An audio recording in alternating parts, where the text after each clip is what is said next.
intrigued for this because the one thing that I've always felt as an aging boomer gamer, Minecraft was missing, was more of the RPG aspect. Like, you know, Minecraft arguably isn't missing anything. It's fucking Minecraft. Right. But, you know, for me, you've played through once, maybe you play it through again with a bunch of mods, and then you're like, I'm not a builder, so what else does the game have to offer?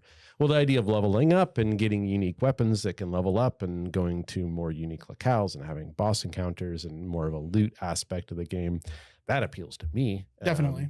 I don't know much more than this little minute trailer shows. Pixel art's fucking gorgeous. Yeah, it looks great. It's got a gold dragon, a saw mimic, a gelatinous cube. I think they're doing classes based off of the D&D classes. There's beholders in there. So coming soon. I don't think they have a release date on that, but it's neat. It's always good to see more content getting added to Minecraft. Yeah, as far as tie-ins go, that's a fun one. Mm-hmm. Yeah, super into it. Plus, I'm really digging the fucking Hasbro apology tour. You know, Apology Tour 2023. Yeah, I'm really loving that, and it just goes to show, guys, a community banding together can get shit done. Yeah, they dropped the one D&D moniker. Yeah, they did. It's gone now too. It's like we don't want it. Yeah, that's the whole talk we could rant about for a bit. For sure. Yeah, I heard their announcements were mostly just like ridicule from the player base. From what I've read and seen myself, if I had to nutshell it, they are doing as best as a company can, but they physically cannot stop themselves from being seedy about it. Yeah. Right. It's still a company, and they will bite the hand that feeds them as soon as the opportunity presents itself. Yep. With that said, one last thing, Everspace 2, sequel to Everspace, which Everspace 2 had gone into early access, I think a few years ago, is finally getting its 1.0 release date. Everspace 1 came out at near the height of the roguelike genre. And it was a descent free space style roguelike action RPG, except you're a spaceship, right? So there was, you know, going through the levels and doing runs and meta currency, but as opposed to being like, you know, a fantasy wizard or, you know, a dude with a gun, you're a spaceship. It was really fun. It was a little light on content, but a good 20 hours solid game. I really enjoyed it. They had the options of more arcadey style controls or turning, you know, inertial dampeners off and more like a traditional flight sim. And the second one, now that is fully out in 1.0 release, they have veered away from the roguelike element, seeing as how that genre is a little overplayed now. And it is much more traditional looter shooter, aka Diablo or something like that. Mildly open world from what I've gathered. From the few reviews I've read, if you look at this like a single player Diablo-esque game that plays like Freelancer or in these old 90s style games, with, you know, grinding upgrades and doing that kind of stuff, you're looking at a good 20 to 30 hours of solid fun gameplay. It's not going to be a perpetual game like you would play like Diablo into end game content with randomized dungeons and whatnot. But I grew up on combat space flight sims, you know, starting all the way back with X-Wing and TIE Fighter and Microsoft Flight Simulator and Red Baron, even in DOS. So the first game really appealed to me, and I had wished that it was less roguelike and more traditional flight sim style game. So knowing that Everspace 2 is like that, I'm excited. I plan on picking it up when I can and giving it a shot. Not a lot of us out there left that still like this kind of stuff, but if you do, know that it is fully out now. So if you're wary of early access games, that is no longer a moniker that is on there, and it is getting fairly solid reviews from what I'm seeing. Excellent. Yeah, I mean, any reason for me to bring out the old Microsoft Flight Stick out of the closet? It plays, I mean, given there's a lot of options for controls, the base controls using the mouse are really solid. Totally. It has... The controls are not set up like a traditional ship unless you so choose for them to be. Sure. In which case, you know, some people, especially in the first game, were saying that the harder difficulties on the first game were easier by turning off those arcade controls and playing it more like a traditional flight sim, because you could do certain things that you can't do with the arcade settings on. However, with the arcade settings, you know, the constant thrust is constant velocity and stuff like that. It is easier for a newcomer to wrap their heads around it. Sure. But yeah, it looks really neat. I've watched a few indie YouTubers I watch play through about an hour each. And it looks like a good step up from the first game. Yeah, it looks solid. The combat looks good. It looks. I was gonna say it looks solid. The combat, especially, looks pretty good. And then you got some puzzly things. It looks like where you're going around and you're all doing it in the ship. There's a little bit there. Yeah. Let's see. I believe that it is all done. It is on Steam. It's got very positive reviews out of about 5,000, and it is $50. That's a lot more than I was expecting, given the first game. So. If this isn't most definitely your cup of tea, maybe wait for a sale. It'll go on sale. Yeah, the first wait for a one went on sale, sale. or if you're on the fence, watch some gameplay. You know. Yeah. Again, 20, 30 hours of gameplay is probably what you're expecting. So keep that in mind when you go to open your wallet. Now I wonder if it's any good on the Steam Deck. Let's see here. I thought I just verified? saw something about the Steam Deck. I am not sure. We don't know about the Steam Pad verification. Well, that's okay, because that was just a It segue is into my next talking playable point. Okay. on the Steam Deck Cool. compatibility. So, Steam Deck and mobile gaming in general, specifically PC-based handhelds. I'm going to include the Switch in here just a little bit because it's got it's in that competition. It's in the sphere. It's in the sphere. It's got a large library. It's in the same space. We can consider it the same space. The reason I bring it up is because recently announced by Asus as part of an April Fool's joke, they introduced something called the ROG Ally. The ROG Ally is supposed to be a Steam Deck competitor. I laughed heartily at their joke. Yeah. No. A few days later, Linus Tech Tips showed the device off and announced to the world that it's actually coming out. And it's actually coming out relatively soon. Now, as far as competition goes, the hardware looks like it's going to be super solid. Okay. They're claiming that it can get twice as much performance out of the ROG Ally as you can the Steam Deck. The specs seem to indicate that that is going to be true. The Steam Deck is based on the 4000 series architecture from AMD, and the ROG Ally is based on the newest 7000 series architecture from AMD. Not only that, but it's powerful enough that they decided to put a 1080p screen on it instead of the 800p screen that's on Steam Deck. Wow. Not only that, they've also decided to add 120 hertz panel on there instead of the 60 hertz panel that's on the Steam Deck. Okay. It seems like they are confident in the performance of the ROG Ally versus Steam Deck claims that they've been making. Now, there are a few things to take into consideration here. One, we don't know what the price point is going to be yet. And all guesses here are that it's going to be rather expensive. Now, the same people that are speculating that it's going to be expensive also speculate that it's probably going to be a failure if it can't reach specific pricing models. Like, I would say that, you know, a handheld that is double the performance of the Steam Deck shouldn't cost more than, you know, double the Steam Deck, right? Based on the components here, the educated guesses from reviewers and from journalists alike are estimating the prices to be around $899 for the base model. It's too much. Too much, yeah. People can barely afford rent. The lowest I've seen so far is $699. That does bring it competitively priced to the largest SKU for the Steam Deck, the one with the most storage. But that is still fucking pricey. Yeah. That is not the model of the Steam Deck that's selling crazy. It's the base model that's selling like crazy on Steam Deck for $399. I don't see parents picking this up for their kids. Yeah, right. That's going to be tough. It's going to be a tough sell. Out. Well, I mean, is that the market that the Steam Deck is in? Is parents buying it for their kids? I don't think so. No, but this is having to deal with not only not having that, but now it also has competition with the Steam Deck. Yes. So whereas the Steam Deck was kind of entering an open territory with no real competitors as like a high-end gaming console for high-end gamers that can afford to play this. Now this has to do the same thing, but it has direct competition. Yeah. Now, this is better. Is there...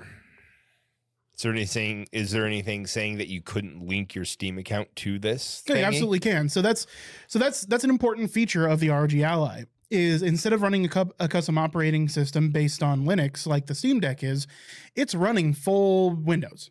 Okay.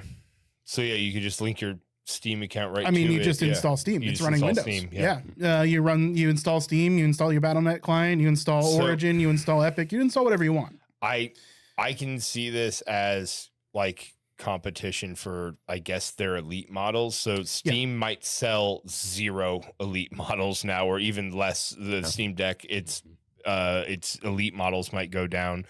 But if the ROG Ally isn't offering something in the same price space as that was $399 or $349 when it's on sale right now, if they're not offering something in that same space, it's going to get crushed all day. I don't think they're going to achieve the same.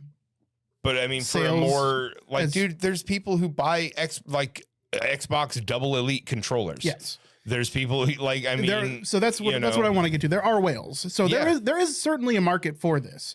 dude, it looks fucking bitchin'. But I will give you that. It looks bitchin'. let's keep going.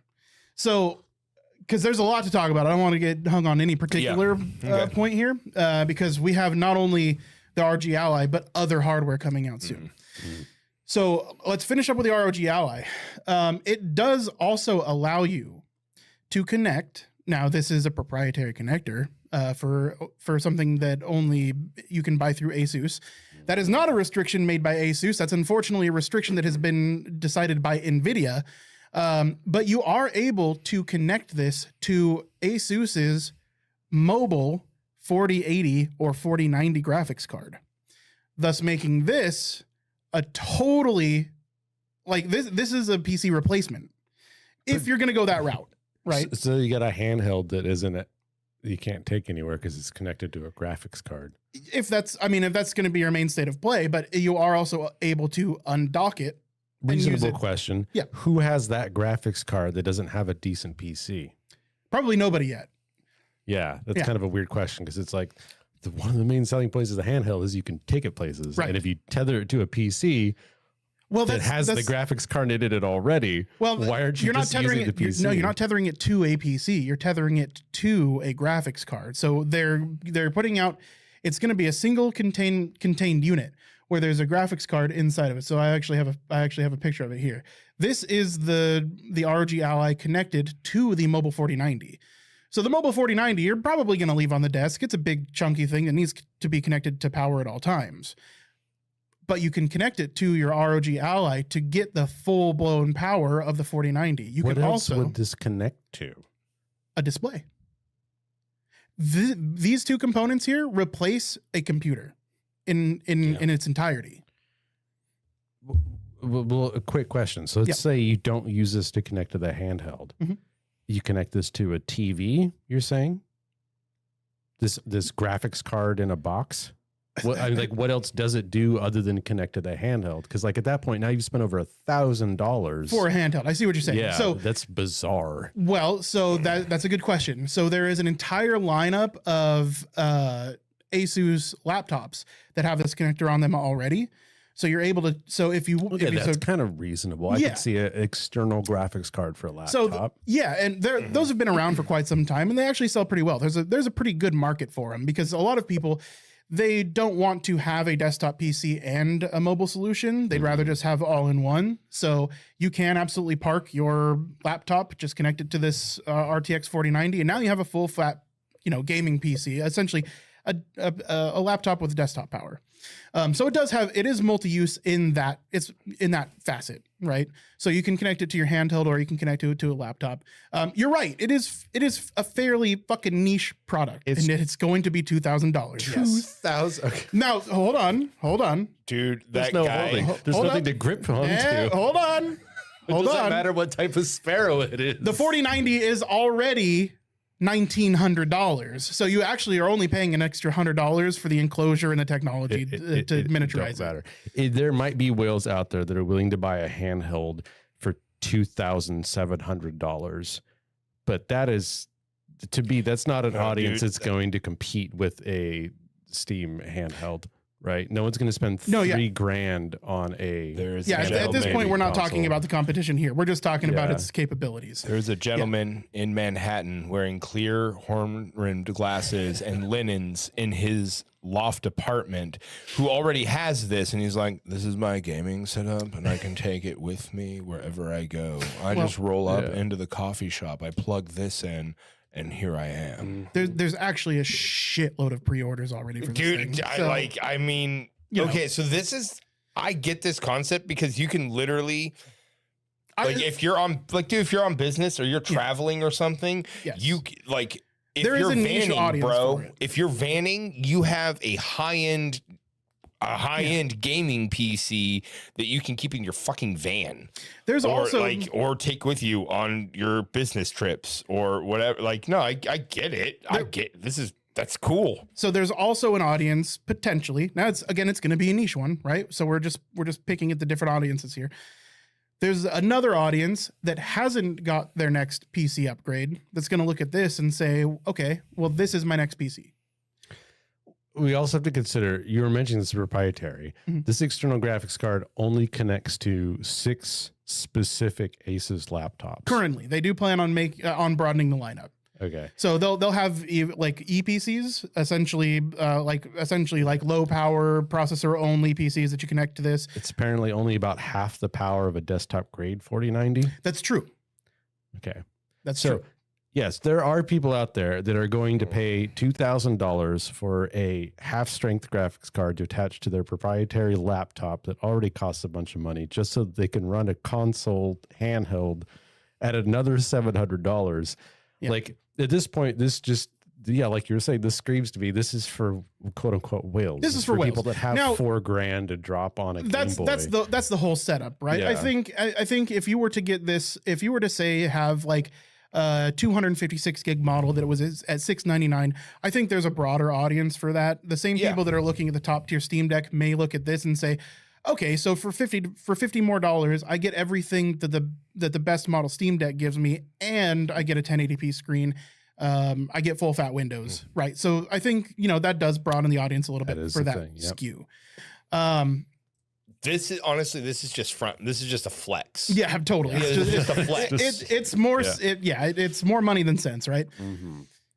On top of that, so more than just talking about the products that are coming out soon, I want to talk about the handheld market in general, because the Steam Deck has really shined a light on the potential and the burgeoning audience for this kind of tech. The Steam Deck, I want to just say I was right. It's huge. It's sold over 1 million units in October before the holiday season, and that's the last time they've shown sales figures. But Valve did announce that the Steam Deck had sold 1 million units in the first year, effectively. Cool. Which is awesome. We're not talking PS4, PS5. We're not talking Nintendo sales levels, but we are talking about viable sales. 100%. So you have other companies that are looking at the success of the Steam Deck and are trying to, and they're going to try and get in on it, right?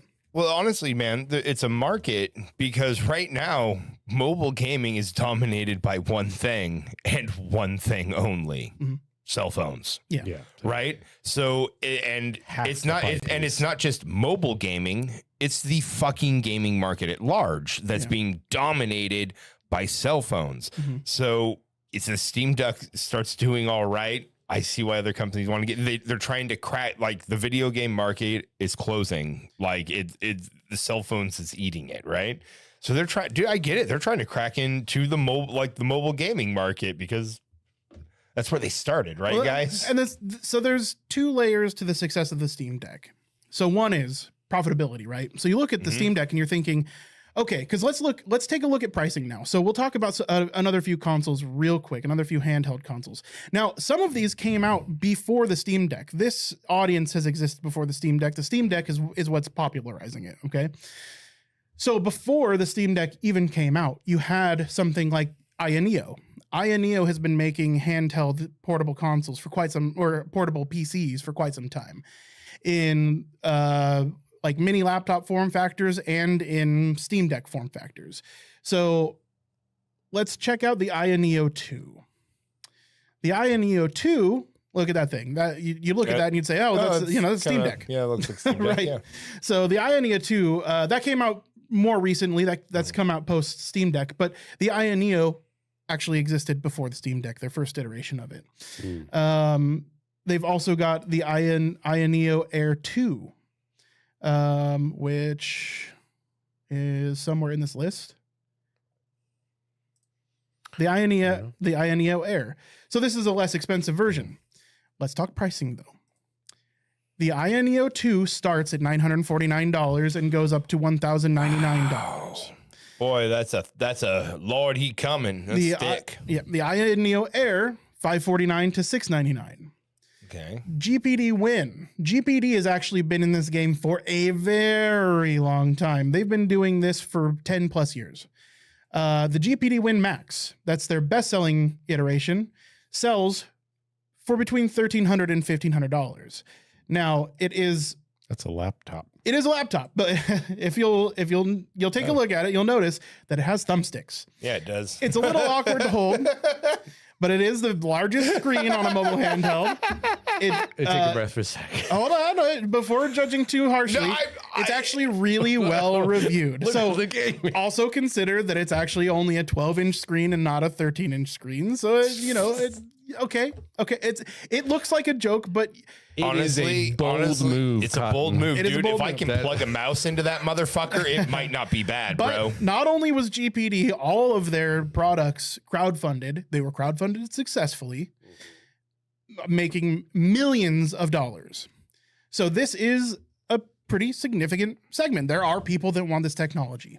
Yeah. Now, there are more. We don't have to get too deep into the weeds, but there's the 1X player, which is touted as probably the best of all of them. Just real quick. Yep. I need to break in here for a second. So if we're looking like that the GDP Win was $1,400, right? Yep. How much is your mid-level gaming laptop? We'll get into Okay. it. We'll talk. We'll right, again. because that's we're just starting to get with pricing. So hold on. okay. All right. So the 1X player is touted as probably the best on the market right now. That's including Steam Deck. That's including Ionio. It's reported as the most comfortable. It's reported as the most full-featured. It has the best specs of any of the handhelds that have released already. Not the ones that we're talking about coming in the future, like the RG Ally. That one starts at $1,400 based on the SKU that you want, based on storage. So these things are expensive, right? So Yeah, that's So spendy. you look at things like the Steam Deck starts at $399. You look at things like the Switch OLED, the newest version of the Switch, $349. Both of those already have massive libraries, and that is where the pricing comes from. So let's take a look at the Steam Deck at $399, $529, and $649 for its respective SKUs. Let's just go to Steam and take a look at it. I have this open previously. What but is I it failed. about the light? I mean, clearly there's no benefits to these third-party handhelds. Other than they're more powerful.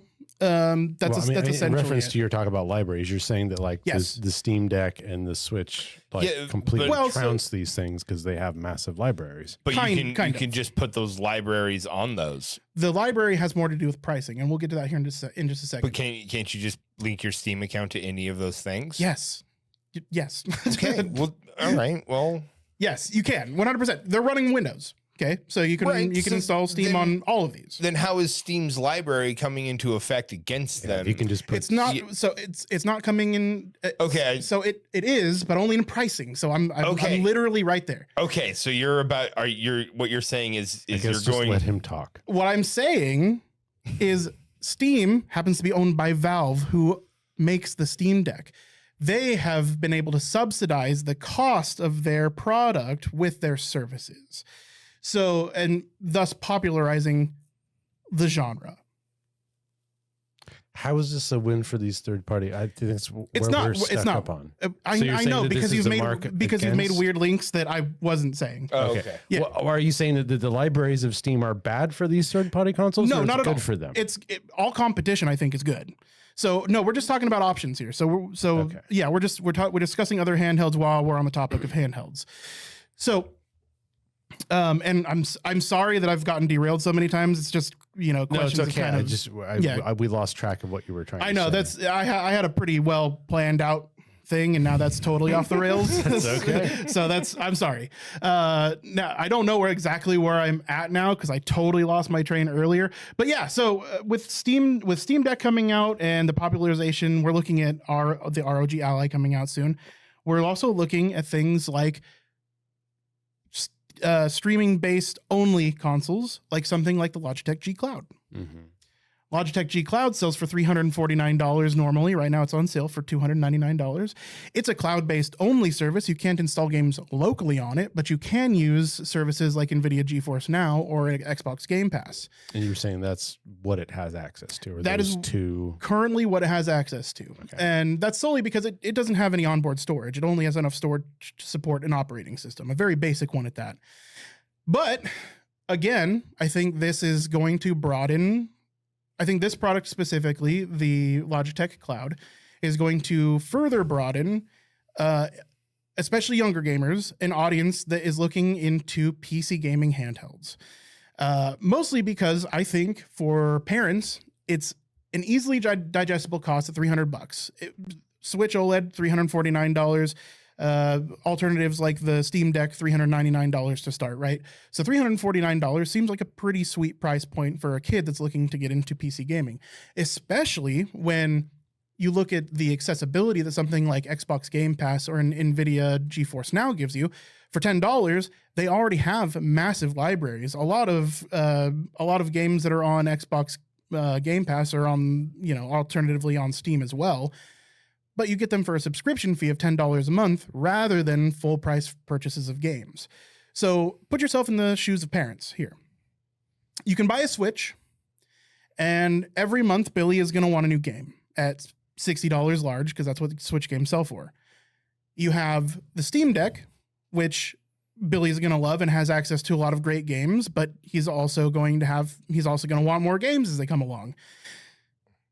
This, in comparison, seems more easily digestible, because for around the same price of the Switch OLED or for the Steam Deck, you can get one that's just going to be $10 a month for Game Pass, right?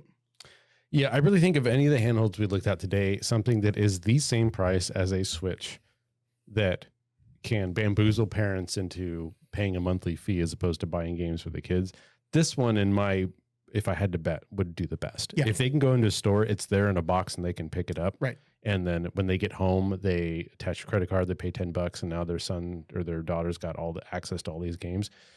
That's the winner. Yeah. I think all these other consoles we're looking at are looking at an entirely different audience and market, right? Totally. The only reason for me to show those was to show the other options. So the popularization of handheld gaming PCs effectively, right? Okay. Yeah. So I'm gonna circle back to me here, to my question. So for those more powerful ones in that niche, is there why wouldn't you just get a gaming laptop? A gaming laptop's going to be $1,400, right? Or is it still more expensive to get near those specs in a gaming laptop? So some people just literally want a handheld. Yeah, some people just want a handheld, right? So for them, it's worth the price of entry to say, okay, I have an on-screen keyboard here, and then I have built-in joysticks.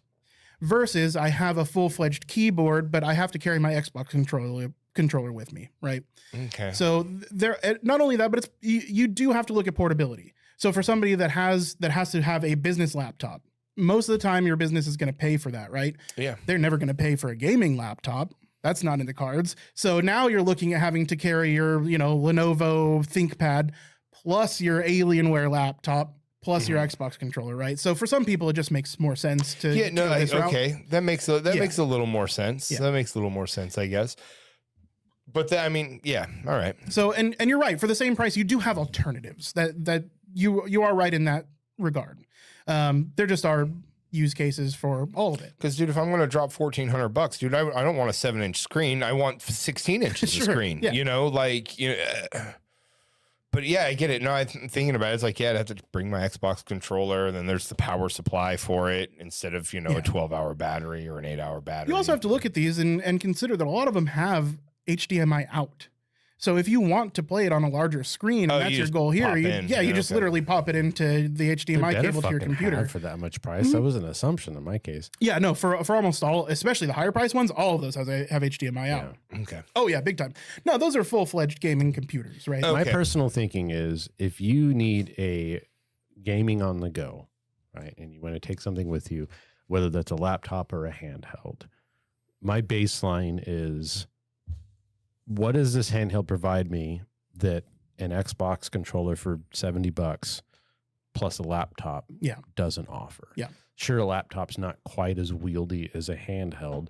Laptop's also a full-blown computer. Yeah. That like I can use for all the things you would use a computer for. But that's just me. Like a lot of these really seem like they might do well specifically because there's that audience that has $2,000 to drop on a fucking handheld gaming thing. Now, and I wish them luck. it does Right. it does depend on your use case too, because so imagine you fly pretty regularly. There are plenty of people that do. Having something like a Steam Deck would make more sense in a lot of these cases than having a full-fledged gaming laptop. You're only able to game a couple hours maybe on a gaming laptop, and sometimes these gaming laptops don't allow you to use the integrated graphics card unless you're plugged into power. That's fine. I'm specifically talking about these stupid expensive ones. Yeah, like, yeah. To me, a Steam Deck's perfect, Yeah, right? totally. Because they range from $300 to $700. No, that's totally the sweet spot. But yeah, these 100%. really expensive ones, like, what do they offer that a Steam Deck plus a controller doesn't have? Bragging rights. Yeah, really. Yeah, at the end of the day. They might look better, they might run a little smoother, but that price escalates quickly. Very quickly. Yes, Yeah, very so quickly. Now, Now, you have the money. sure, if you've got fuck you money, then more power to you, man. Yeah. Personally, I'm probably just going to go Steam Deck, right? It's probably the most versatile of all of them. Even without full-fledged Windows, people have been able to get Battle.net launcher and stuff on them. People are working on that thing every day. It's got massive support too. It's Valve, as they're going to make sure that it works with the Steam platform as long as possible. So yeah, for me, it's Steam Deck. It's good to know all those options are out there. I still think about a Switch all the time. Sure. So you have those options, but guess who else is getting in the game? Tapatio. No, dude, it's Hot Sauce Tencent. Gaming. It's Tony. It's Tony. It's Tony. Tony It's Ludo. He Hey, says forget about hello. Sony. Sony is getting in the handheld gaming market. So at They least did it's already. speculated. Well, PSP too? you're right. Well, they had PSP, PS Vita, I think they had a lot of handhelds. But it looks like they're getting back into it with a streaming only handheld. So it looks like they're going to rely on the power of your PS5 to stream games to a handheld you can rock that doesn't have any local I don't- It's storage. going to work perfectly without any I don't flaws. like that. You know, it's interesting. Sony has found, or people have found in patent offices, patents made by Sony for what looked like a handheld, and the guess there was either it was going to be a new iteration of the PlayStation 5, and you know Sony's known for doing refreshes mid console life cycle. The PS5's already been around for 3 years. It wouldn't be out of pocket for them to do like a PS5 Slim, right? Yeah, they did multiple models of the 2 and 3, right? And the one, four. Yeah. all of them. Yeah. Yeah. Even the PSP had multiple revisions. If you look at that, they had PSP 1000 all the way to like 1018 or something like that. They did like 17 iterations of it. So yeah, it wouldn't be out of pocket to think that, you know, they're just going to do a PS5 Slim. The other conjecture was that they were going to be doing another PlayStation Vita, which would have been cool. The Vita was loved by the people that owned it. It was a little bit ahead of its time. It had no way to add games other than through a memory stick Pro Duo, and it didn't have any access to UMD, which was their proprietary platform for the PSP. Remember that. You could only download games on the PS Vita via In a internet time connection. when that was not super common. Yes, not at all. So Sony way ahead of the game as far as that's concerned, because that's how Pulling we a ingest our games Dreamcast. now, right? Pulling a Sega Saturn. 100% way ahead of their time as far as that goes. So the sole reason the PS Vita failed in sales was because you had to download your fucking games. What the fuck is this? Yeah. 2006 mentality now versus that's where we are now. Jesus Christ. So the other assumption was that they were going to be reviving the Vita, or whatever they're going to call it.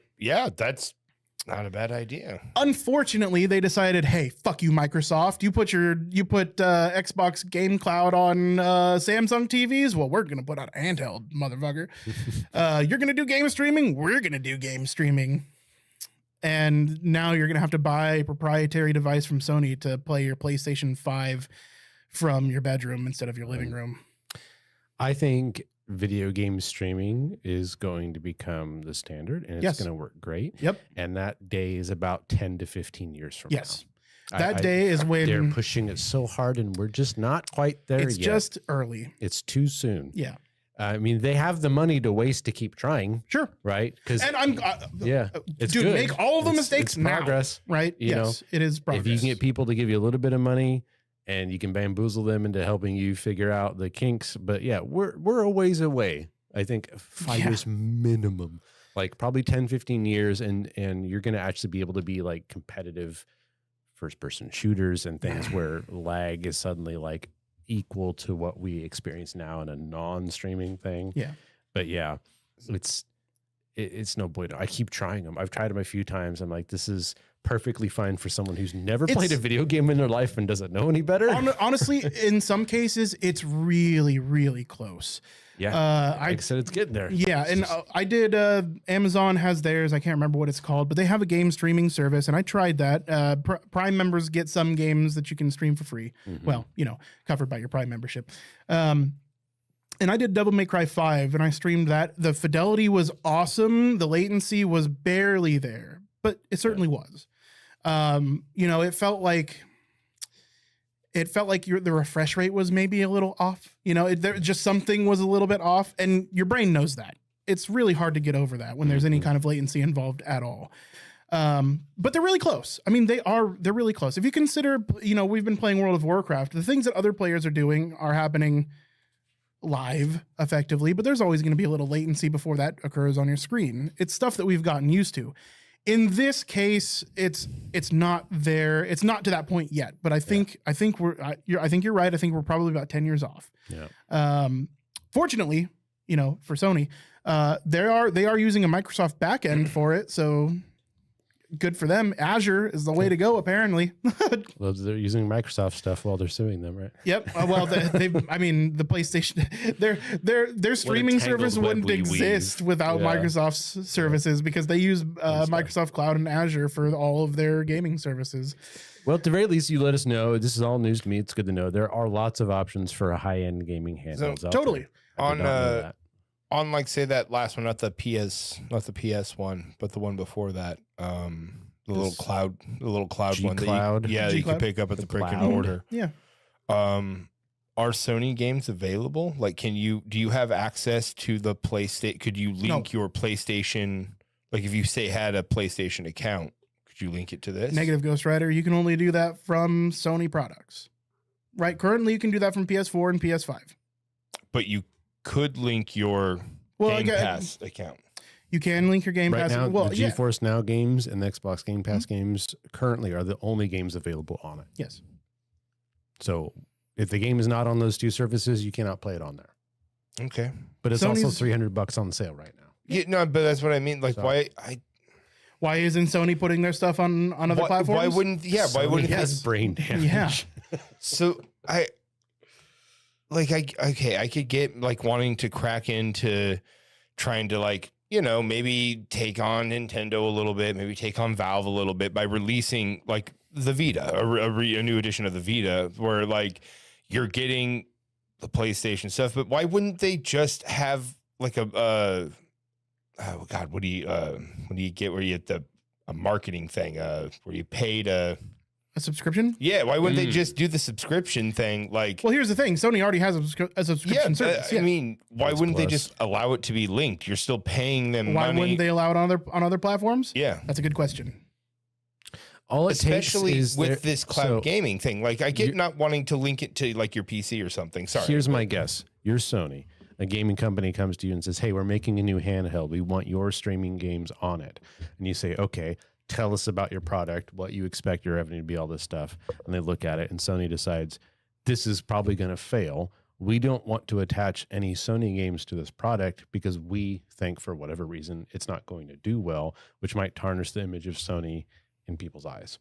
My guess is something like that or in that vein happened, where they probably if they reached out to Microsoft and they reached out to NVIDIA, I highly doubt they just decided to not reach out to Sony and ask if they can have a streaming service on it. No, for whatever reason, Sony probably denied them the right to put PS Plus, PS Gold, or whatever on there. And it probably has something to do with them concerned about the profitability of this device or its usability or how well it's going to sell or how well it's going to be reviewed. Right. Yeah. Okay. I mean, I get That's that, but it's just like, my guess. That's something I can think of why they wouldn't put but it how on there. does the device, however well the device does, like if you're already paying for PS Plus or PS Plus Plus or whatever, like that, you're already paying for that. Yeah. You obviously like the service because you're already paying for it. So like you want to play God of War when you go on your fucking trips because you have this fucking thing. Why? I just don't understand why Sony wouldn't. Because Sony's currently making their own handheld. So They don't want competition with their own games. Oh my god, that doesn't like So- that's spending R&D money. This is that- classic Sony, man. This Okay. is classic Sony. They do not want Sony exclusives on any other platform. I mean, you've seen how resistant they have been to PC up until very recently. And even those are. Yeah, I mean, and God of War those was are 50-50. excellent. God damn it, God Right. of War was excellent. But I just like, and it's I don't So- know. It's so just my educated guess as to why they wouldn't have their service on something like Logitech Cloud is that they actually don't have the technology, like they don't have the back end already laid out. PS Plus might not have the back end to connect to a third party. Yeah, but thing now, like even this. if I did get this handheld PlayStation thing, I have to have a fucking PS5 already if I want to fucking play it. I can't Well, yeah. go. I can't. If you want to play with me dude, fucking yes, anywhere. you're right. If you want to Yep. play PlayStation games, you have to have a PlayStation. Like so, like yeah, it's so this handheld costs like so. you Even well if over I wanted $1,000. to, like yeah, even if I wanted to say buy it because whatever PlayStation, whatever. Yes. I really want to play God of War, but Mm-hmm. it's like I could have a handheld PlayStation instead of buying a Nintendo Wii or whatever. Nope. You have to have a PS5. But then I have to have PS5 for like that's just it's fucking pedantic. I don't know. It's just it seems These greedy. companies wonder why It people seems still greedy. pirate games. It's weird how it feels like Microsoft's being the good guy here. I don't hate like. it. I mean, I don't even think it's like. I hate it just seems like it's. I don't like It's a George Bush Trump situation. When the new kid on the block is so ravishly crazy, you kind of forget about the older people that Yeah. caused a lot of problems. But it's like not even like being smart greedy because they're spending money to be greedy to keep like to get people they already have. Like this isn't going to make anybody want to buy a new product. You already have to have the PlayStation 5. And if you can't fucking take it with you anywhere when you go, then what the like, dude, I don't give a shit about playing my PlayStation handheld in the fucking bathroom. I don't give a fuck about that. So you can play it outside of your house as long as you have a Wi-Fi connection. Just I want to make that Okay. clear. It's just it's always online. But it It's always using has to be online. so it's Okay. using the power of your PS. It's just like I mean, sure. Okay. it's just how Steam Link works. you can't leave your Wi-Fi connection. Yes, you can. Yeah, you can. You can't do it on you can do it on any Wi-Fi connection. You can do it on yes, you can do it on any Okay, Wi-Fi. then that's So better. Then why that's does it better. Need a PlayStation because your PS5 is playing the game. So your PS5 is streaming the game over WAN to your Okay, console. okay. Yes. All right, that makes more sense. Yes, I thought and you that's had to tr- be that's- on your Wi-Fi and connection. that's likely to be true that it goes over WAN and not LAN even when you're home. okay. Oh, Just like Steam Link does. So, I mean, well, Steam Link works a little bit different. It does allow you to do LAN. Okay, well, but then Steam Link also does allow you to do WAN I will as well. back my complaint up A little bit, then, yeah. a little bit then. But it's You still, can go it's play it like, on your friend's toilet. You can go play it on your friend's toilet. Okay, Yeah, cool. As long as they've got at good a Wi-Fi. quarter Yeah. second latency. Yes. Right. Now I've played Steam Link games at work on my phone, and dude, it's awesome for games that don't Dude, don't require out quick yourself. reflex. It's fun. It's a good time, and we have shit Wi-Fi at work, so it works okay. And he's a hardworking employee. Yeah, sometimes.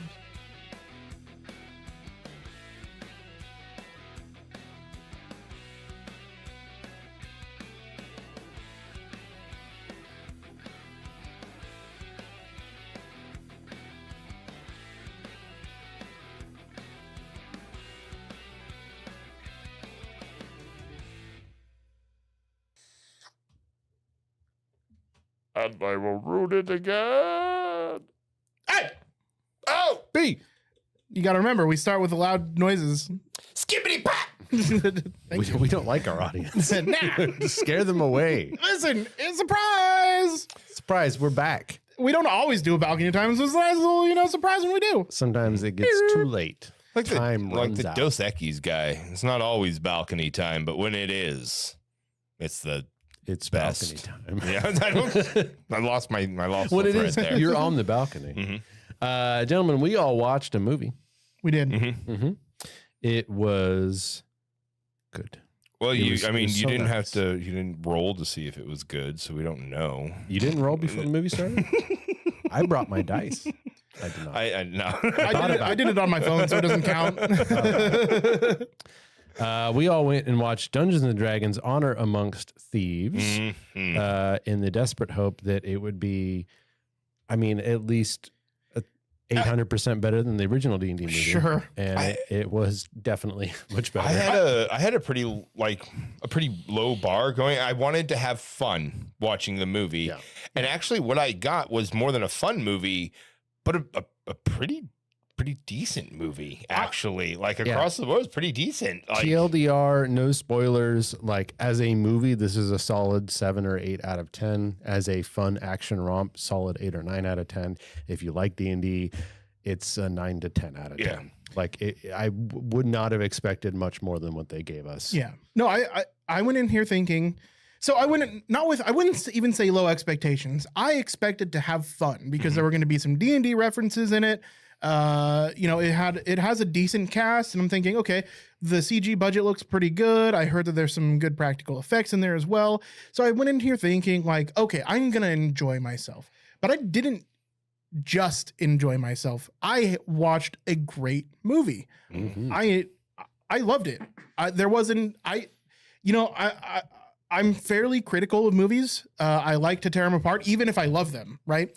For instance, we had a recent Discord call between all of us while we were playing Necess the other night, and talked about John Wick. Right, which is a series that I love. I wouldn't call it guilty pleasure. It's just I find it's pleasure. I love those movies, despite all of their misgivings. I really enjoy those movies, but I could nitpick those movies to death all day long. In this case, I can't. I honestly, it was pure enjoyment. I have really no major criticisms for it. Sure, I think that there are little things they could have done to make it better, potentially. But maybe, right? Like, I can't think of any definitive thing that I would say I'd rather do this than what I saw. I can, but Sure. it was actually funny and good enough that like they're minor. Yeah. Like if it was a different movie, some of the things that I didn't like about it would have hit me harder. Mhm. But again, going into this with just bated breath, especially after everything that happened with Wizards and Hasbro's and knowing D&D movies in the past, like I was not expecting it to be as entertaining and as fun of a romp as it was. Yeah. And it was. It was legitimately funny. Like, it wasn't just us laughing at D&D jokes. It wasn't just an audience of non-D&D players seeing something funny happen on screen. Everybody in the theater laughed at multiple points in the movie, and like not chuckles, like there was solid bouts of laughter amongst all of the watchers of this movie. And it wasn't like a packed theater by any means. There were only about half full. It's been out for 5 days. Yeah. Something like that. Yeah.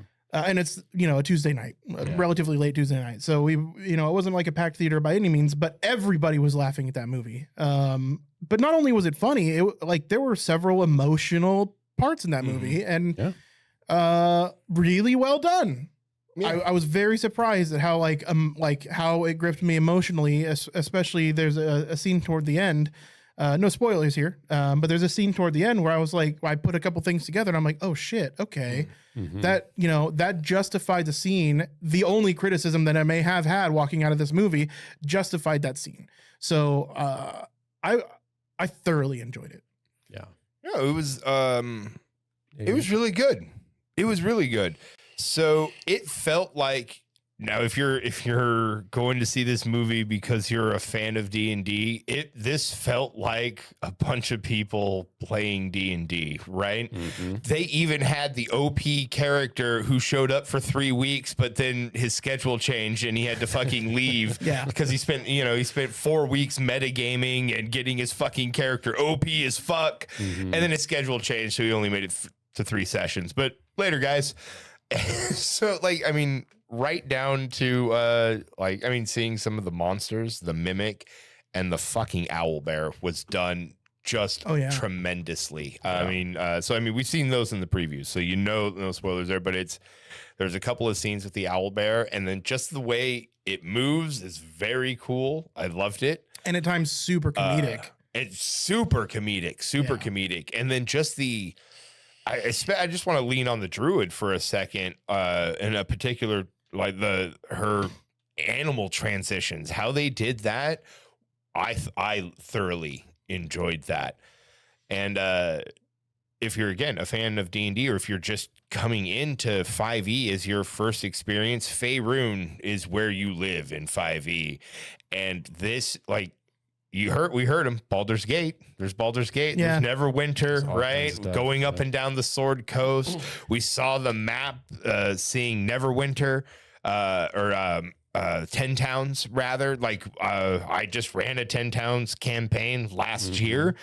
The prison, there's a prison north of Kelvin's Cairn. Yep, up there. and they start, and it's excellent. It's a little surreal. Yeah. It's surreal seeing something mainstream with all these D&D nods. You're like, Forgotten Realms and Faerun, they've been around for 40, 50 years. Forever. You know, and finally it's hitting the big mainstream. Yeah. To think that like our parents were dealing with like a satanic panic, and now there's here it is. So spoiler free overall, you know, I think the thing that was done best is they managed to find this tipping balance point of clear nods to things that happen in D&D and are D&D related, and showing them in such a way that an audience that is not familiar with them can still enjoy them. Yeah. There's a particular scene about the middle of the movie where they go to use a certain ritual spell that the moment they mentioned it, I started laughing out loud because I knew immediately it was going to happen. And then it happened, and the audience that clearly didn't play D&D were all laughing their asses off because of what happened. And just being able to see that like it pans out, you know, you're like, you know what's coming because you've played D&D, and then they do it so well that, you know, everybody gets it and it's funny.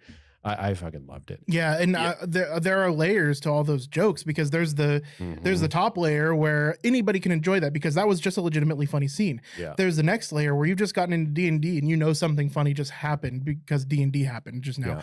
And then there's like DM level of I've read all of the books front to back and I know all of the spell names by heart. You know, I could literally list you in alphabetical order the monster manual from 3rd edition. And there are jokes for that person in there too. It was really nice, especially in a lot of the spell battles. See, like the moment they're firing up the spells, just instant recognition of what the spell was. You know, they didn't even take the risk of making up any spells. I'm like, I know all of those. Yeah. Those are in D&D. Yep. They literally said Mordenkainen. Like, right. Mordenkainen's in there. For those of you in the know, they have references to Elminster, and they have a painting that I'm almost positive was a Volothamp Godarm of Volo's Guide, if you're familiar with 5th edition. All kinds of name drops and stuff like that. And, you know, I can't view this movie through a lens of someone who doesn't know D&D. I don't know how much of the proper noun dump was much. Few of the reviews I said that the beginning seemed clunky and a little bit off tempo, but then it very quickly picks up. So that is good to know. Like I didn't have that problem because I didn't either. I just didn't notice it. Yeah. But that is something to know. But yeah, knowing that one of the head writers, we found out, what was his name again? John Francis Daly. John Francis Daly. He was one of the kids in Freaks and Geeks. He was the younger brother in Freaks and Geeks. Yeah. He was an assistant doctor also in Bones. He was in Bones for a while. Good to know. Other stuff like that, but he's primarily a writer. He started in a few things, but he's primarily a writer and director these days. He's done quite a few things. What was his name in Freaks and Geeks? That's actually going to drive me nuts. There was Lindsay Weir. He was the Weir family. He's the younger brother to Lindsay Weir, who's essentially the main character of the show. Remember Francis John. No, you just said his name was John Francis. Yeah. I don't know. Damn it. That's going to be. I watched a few interviews with the cast before the movie came out. One of them particularly is like, what are your experiences with D&D? And most of them hadn't even played. A lot of them knew about it. Some of them had played, and then having watched that, and then after the fact, a lot of the cast and crew were like, this game needs to be played in schools. Like this game needs to be played by everyone. It's fantastic. I'm sure they probably got a chance to actually play some D&D to have that there. But yeah, it was so well done. Even the like players finding methods of dealing with difficult situations that are thinking outside the box. Like there are Josh good instances of mentioned, that. what I viewed more as a DM NPC, the character who showed up, like was a badass and then left. Like you could view that in two lenses. Like the guy who came, he knows what he's doing. He made a meta character, played for a bit and then left. Or like a DM NPC that I'm here to help you in a situation, but I don't want to overshadow your role playing. So he's only going to show up for a little bit. But yeah, it also, when I went into the movie, I told Adam, like, look, for me, the best D&D movie that's ever been made was the original Guardians of the Galaxy. Watch that movie as if those people are playing a sci-fi D&D game, and you'll get what I mean, because it was fantastic watching it through that lens. And this, to me, felt like a fantasy Guardians of the Galaxy, even down to the humor. Just right? going to bring that up when you were done talking. I swear to God, it's like, it honestly has Guardians vibes. It's like a fantasy Guardians. I was literally going to say that. Wow. Okay. Yeah. And it's good to know. Like, I was really on the fence. I decided, if you're not in the know, Wizards and Hasbro's have pulled some shit recently. We've talked about it a little bit. But I was going to go see this movie because it was made by Paramount. All this was announced for the most part before the big hubbub. And I don't want D&D mainstream kind of stuff to falter. Yeah. Right. So this was probably the last money I'm going to be giving Hasbro Wizards for a while. But as a movie itself, just reviewing it, like, I think most people are going to like this. This seems to me like a movie that a preteen or a kid, it's one of those movies they'd watch on repeat. Yes. Right. It's good enough and solid enough and cozy and comfortable and stable enough just to, have it. Honestly, dude, you guys brought up a good point with tying it in with Guardians of the Galaxy, and that, like, if you liked Guardians of the Galaxy for more than just Marvel characters, then you'll probably really enjoy this movie. There's a big found family aspect to that, and that plays, like, I mean, a that huge plays a role. critical role. It plays it plays a huge role just in our millennial generation and in Gen Z. Found family is a big deal, just as in a societal idea, right? Yeah. But it's a huge deal in D&D gaming and in gaming communities. So, like, yeah, like, I mean, that's us. Yeah, exactly. Right. You know, I spend more time with you guys than I do my family by, like, many times. Yeah.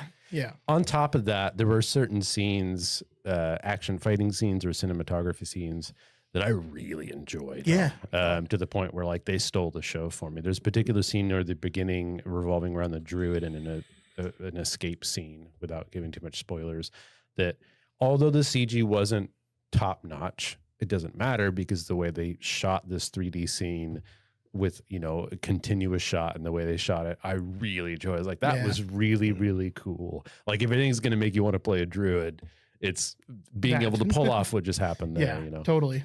There are some stupid grognard nitpicks. Some of the things that happen in the movie you cannot do in 5th edition. Then again, a lot of those things that happen can be done in previous editions. And this wasn't 5th edition D&D the movie. I actually watched a video of Ed Greenwood, the creator of the Forgotten Realms, talking about the movie, and he had a handful of minor nitpicks and stated thoroughly and repeatedly, these are minor nitpicks. He enjoyed the movie. Yeah. But I mean, dude, much like any good D&D session, man, and sometimes you're like, hey, can I do this? It's like, no, but yeah, really that's cool. a really cool idea. Let's go for it, man. Yeah, I'll allow it, Now, there were some weird power level issues throughout the movie, right? Like, And to be fair, that's even D&D. You start off with a bunch of 2nd, 3rd level characters, and by the end of the movie, they're contending with minimum 18th level characters in an hour and a half. That's kind of how 5th edition D&D goes, right? Before too long, suddenly everybody's 14th level. You don't know what happened. Like 2 weeks have passed in game. Yeah. There's also definitely a couple of spots in the movie where, like, oh shit, they just rolled a crit. Like, whoever's like playing it, they just rolled a crit. Yeah. Though, Show Stealer, Fat Dragon. Just saying it. Fat Dragon is life. Fortunately, Fat Dragon's in the trailer, so that's not too spoilery. Exactly. I'm sticking to things that I know that are there. Yeah. I was not familiar with him in Forgotten Realms lore, but it was fantastic. Yeah. I really appreciated, not spoiling. There's a I don't know, surprise guest when Holga the barbarian goes to meet her ex. Oh, yeah. And it goes from this comedic scene to immediately heartwarming. Yeah. You're like, you're not allowed to pull off this level of smooth transition between funny to like emotional. For How real. dare you be good at this, right? Yeah, dude. And no, that was fantastic. And then the next scene is potentially one of the funniest scenes. Yep. Of the movie. Oh God. Yep. Well, after they met the guy and left the town, is where they went to the graveyard. The graveyard. okay. Yeah. Holy We'll shit. leave it at that. Yeah, that's too much. My God, yeah. God damn it. Oh, Mhm. oh, it's so good. No, okay. So, ruminating a little bit, I do have one, I think probably major criticism of the movie is they mention Neverwinter, and a good chunk of the movie talks about Neverwinter, or is Neverwinter adjacent, Mhm. and they didn't talk about water Davian creatures. That is an absolute failure. Like if these guys knew D&D through and through, there would have been a water Yeah. Davian creature joke or some kind of nod, and there wasn't. Kind of odd. And honestly, I was expecting it the whole fucking movie, and it didn't deliver. And I'm not actually upset, but like This is a stretch. But early in the movie, they do show two juvenile rust monsters Yes. in the rafters. yes, okay. That's not a water Davian. I but know like, if that- anything, That's the only solace that I took, is I was like, okay, well, I guess Yeah. on that rafter in the staircase, Yeah. sure. But Yeah. I was a little disappointed, to be honest, that they didn't talk about the water Davian creatures. yeah. Final thoughts without spoilers. Go into this movie knowing that the narrative and the plot are extremely safe and stable. They're not attempting anything new. The pacing is off in a few areas. They notably tried to fit one chunk of the movie revolving around the lead up to and the dealing with the dragon. They go into the Underdark. That was it was a stark how obviously cutting room floor editing, they had to probably cut a lot of footage. Yeah. To the point where they really whipped through that whole section of the adventure way too quick. Like it is almost like you're wasting so much potential by saying, oh, we're going to the Underdark. And then in a throwaway line, they say it'll be a day's march down there. They're down there. Like a 5-minute scene happens and then they're out of the Underdark without really anything iconic about the Underdark, Yeah. minus one set of creatures for a joke that was pretty funny. So That's the kind of pacing thing where it's like, okay, it's kind of obvious that you had to cut time here. It didn't really need to be in the movie, yeah. But it was fine. Like there's so much good about the movie that to me, that's a minor nitpick. So I see what you're saying. I know what you're saying, and my cinema critic brain agrees with you. Yeah. But to me, that actually felt like player agency, where like they got out of there because of player choices. The DM had set up this entire like long arc of Underdark shit that they were supposed to do, and then they got the fuck out because I agree with you of there. It's reasons, just as an right? audience, we didn't get to Yeah. see really No, for sure. And anything. yeah. They're traveling for a day in the Underdark, Yeah. which should be full of content, and then Yes. none of that was in the movie. No, totally. Right. The ending was a bit rushed, but again, like they're trying to fit everything they can in D&D and set up a new, movie series and introduce all these characters and also make a good movie all at once. Yeah. Like I don't blame them for having to make some of the cuts they obviously did. I'm kind of hoping that the success of this leads to maybe a show or something like that, because it'd be really cool, Oh. dude. A Drizzt show, bro. It's scary. Yeah, it's scary. There's so many shows that have been happening recently that are amazing and so many that have been awful. Yeah. And Yeah. it's just it's risky. And if you don't Right. mind, I'd like to talk about one of those shows that's both. Sure. And I'm sorry, Josh, but it's The Mandalorian. What the fuck? Now get the fuck out of here, dude. This season has been excellent. I know that you've loved this season, but listen to me, dude. This season to me, like I expressed that the first season felt like a kind of disjointed but fun D&D adventure. The second season definitely seemed more with it and together. Yeah. And then the third season for me feels like more extra disjointed D&D adventure. What? So let me explain. Let me Okay. explain before, like, listen, you're going to get upset no matter what. Okay, that's well. So just be prepared for that. Yeah. But in the second episode, right? That's where they open where they're in Mando Cave, right? Yeah. And big giant thing pops out of the water, takes one of the Mandos, and they've got to fight thing off, right? Mhm. It's a big scene. To me, it felt like kind of a whatever, but it's a big scene for that episode. Then they go to the fucking Mando planet in that episode, and they're supposed to be. Their main goal there is to bathe in the waters, right, of the forge, or at the forge, to clear Mando of his sins. Okay. But they also discover that their home planet is not full of toxic gas and that they can totally return anytime to reclaim their planet, right? So then they go next episode, and for some fucking reason, every goddamn Mandalorian is in the fucking Mando cave where the giant fucking man-eating beast shows up. And in the first 5 minutes, another fucking giant man-eating beast shows up, and now they've got a new threat at the same place that they had a threat in the last episode. Now,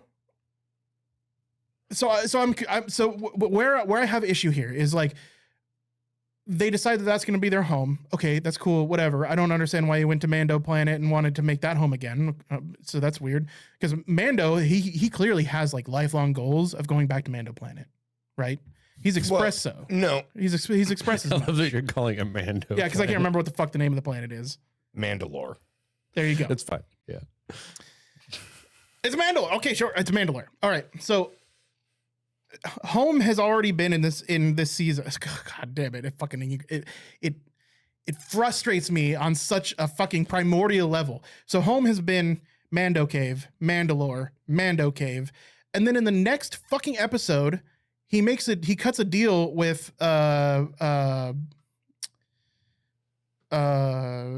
can get a stew going. Oh.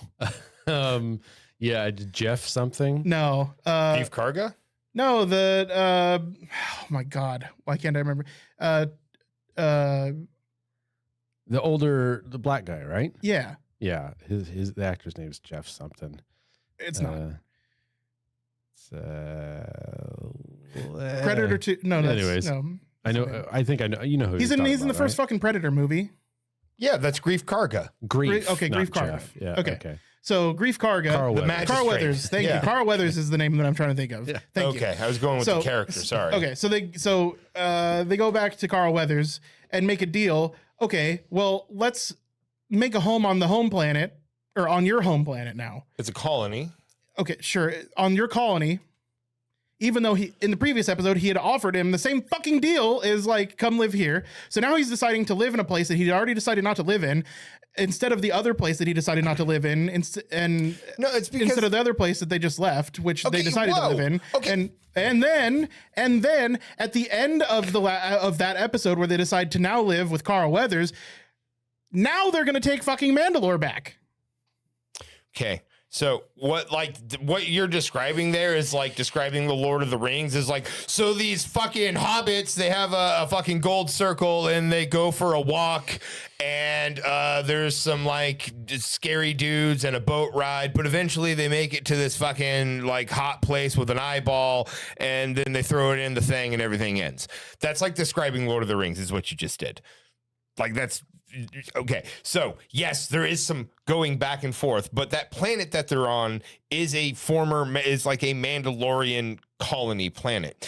And like The one with the cave, right? The one with the cave. Cave land. It is because the Mandalorians had an entire system of planets. There's Concordia, there's Mandalore, there's the planet that Bo-Katan was living on in her fucking emo castle. Okay, so I might enjoy this show if I have enjoyed every other piece of Star Wars content ever, is what you're telling me. So otherwise, all I'm watching this for is fucking Baby Yoda. Okay. And, okay, wow. Baby Yoda's worth it, first off. And you don't need to have watched every other piece of Star Wars lore. I mean, just maybe like Star Wars Rebels and most... So you need to have watched something that had 133 episodes and something that had 78 episodes. I have Yeah. been looking through reviews by non-critics, and they are either all 5-star Yeah. or they're all shit. So I think it's this pretty might be a polarizing. good example of Yeah. where we're at. Yeah. A lot of the 5-star reviews are people that know about Star Wars, Yeah. and a lot of the ones that aren't, people that don't know a lot about Star Wars. If anything, if this extrapolating out to season 3 after having watched like roughly half of season 1, the show has always been disjointed. Yes. Each episode is so far removed in like emotional feel and context from the other ones that it is jarring. Well, I don't know how. I disagree for season 2 because season 2 didn't really see that held. one, Yeah, I know. so- I know. So, so for season 2, they had a couple like Monster of the Week episodes, but for the most part, they actually had like a story arc that yeah. it was fairly tied together throughout good. every episode. That's good. So Which is why I enjoyed season 2 a lot more than the first season. Like Mando season 2 had me fucking hook, line, and sinker. Whereas like Mando season 1, while it felt disjointed and I enjoyed it, there were a couple episodes that I fucking hated. Now, there was one episode that I fucking hated. So I'm pretty sure that we're transitioning away from Din Djarin as the Mandalorian. Yeah, I think you're right. I think this show is now about Bo-Katan. Yeah, it is. I think it's like, well, the new episode, it came out last night. I watched it midnight last night. And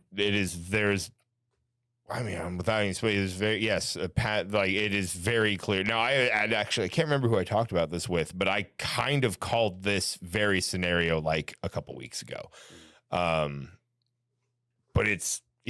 I'm enjoying it, but I think you're just I guess you don't know enough about Star Wars lore. I guess I don't know enough, which I know I would put myself at above average Star Wars knowledge.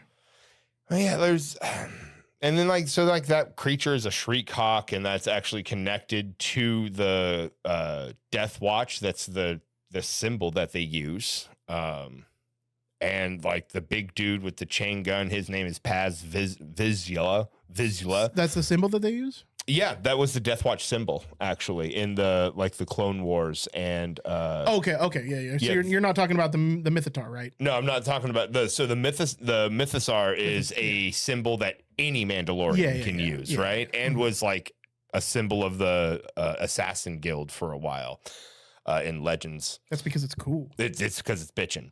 But that part I liked. In the Clone Wars, and I think in in the Clone Wars, there's a terrorist offshoot of the Mandalorians called the Death Watch, and they have their symbol is that creepy bird thing that takes the little Mando boy.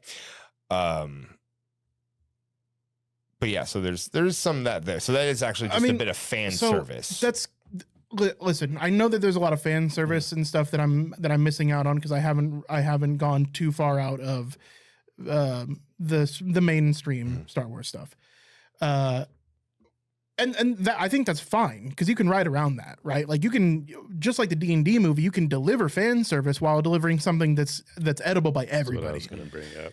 And find that fine line. And right now, Mando is failing hard to do that. Like they're pleasing two crowds of people. They're pleasing the ultra hardcore Star Wars people and people that just watch that show for Baby Yoda. Well, a bit, I guess. But there's lots of other Star Wars shows that are more widely appealing. So sure. That like, but I've enjoyed the lore. Mandalorian up until recently. Here's the question. Is the newest Mandalorian falling into category A, which is it's focusing much more on extended or non-mainline Star Wars canon and trying to develop characters like Bo-Katan, and in doing so alienating the audience that isn't familiar with Star Wars? Or B, is it falling apart at the seams where a non-Star Wars fan is not enjoying it because the show's becoming subpar, but there's enough deep Star Wars canon in there that people like Josh are still really enjoying it? Is the show itself faltering, or is it focusing, in your opinion, too much on the deep stuff? I think it's a little bit of column A and column B. Okay. I wouldn't say that it's either. I think that I think they're definitely failing to write a good narrative that anybody could follow. Because right now it feels like I'm watching. Here's a question, real quick, Yeah. Andy. 3 sentences max. What is the plot of this current season? What are they trying to accomplish? Josh, what do you got for me? A scattered people reclaiming their homeland. It's a little more than 3 words, I guess. Okay, and what are the challenges? 3 sentences. What are the hurdles? What's stopping them from doing that? Well, first of all, the simple scattered nature of the Mandalorians and their warlike status. So Mandalorians are very clannish. And Is that explained in the show? They do explain the they multiple do explain clans. that the multiple clans. Yeah. Now again, if you okay, if you're so they're very clannish, and there is a great leader. Now in Legends, the great leader called Mandalore, the adjective, the mighty, Mandalore, the ultimate, Mandalore, the reclaimer, Mandalore, the so forth. Had a mask, and that's what made you Mandalore and united all the clans behind Mandalore. Yeah. So now it's the Darksaber.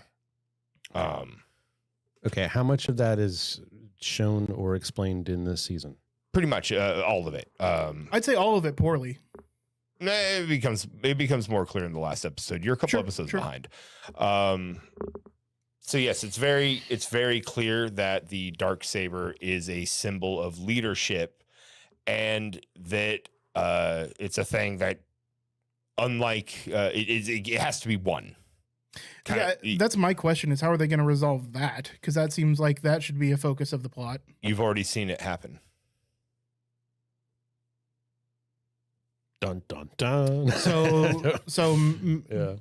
So Din Djarin is going to be the leader of the Mandalorians? No, Bo-Katan is. She's already reclaimed. So, and this has happened in like the second episode when Din Djarin gets taken down by that robot creature. He is defeated. Then Bo-Katan shows up and defeats the enemy that defeated Din Djarin with the Darksaber. Didn't she decline keeping the Darksaber at the end of that episode? No, he just picked it up and strapped it back on. They never talked about it.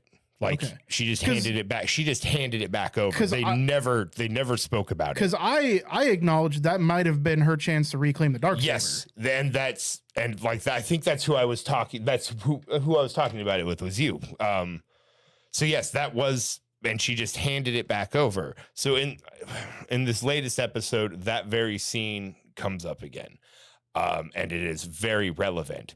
And all of a sudden, Bo-Katan goes from like possible yay, the rebel cell leader to a power player, and it's becoming it's very clear that she's becoming Mandalore. Okay,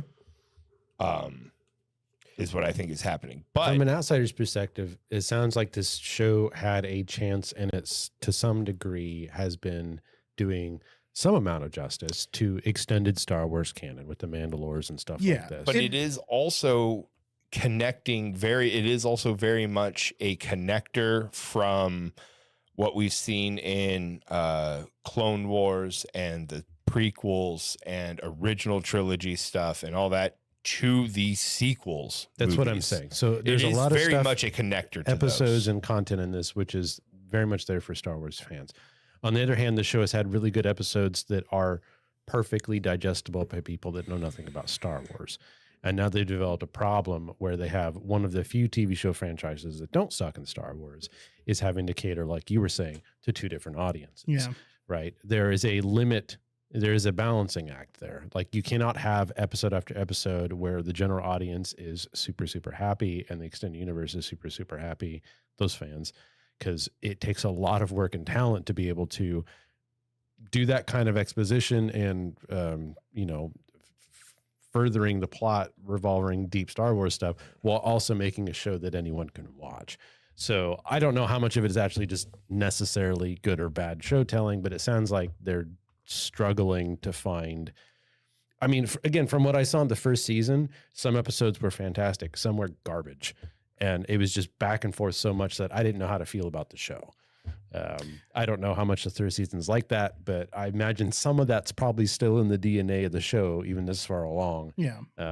So, now to me, I like this season's kind of lost me. I'll probably finish it, but at the end of the day, like I'm not looking forward to the next episode.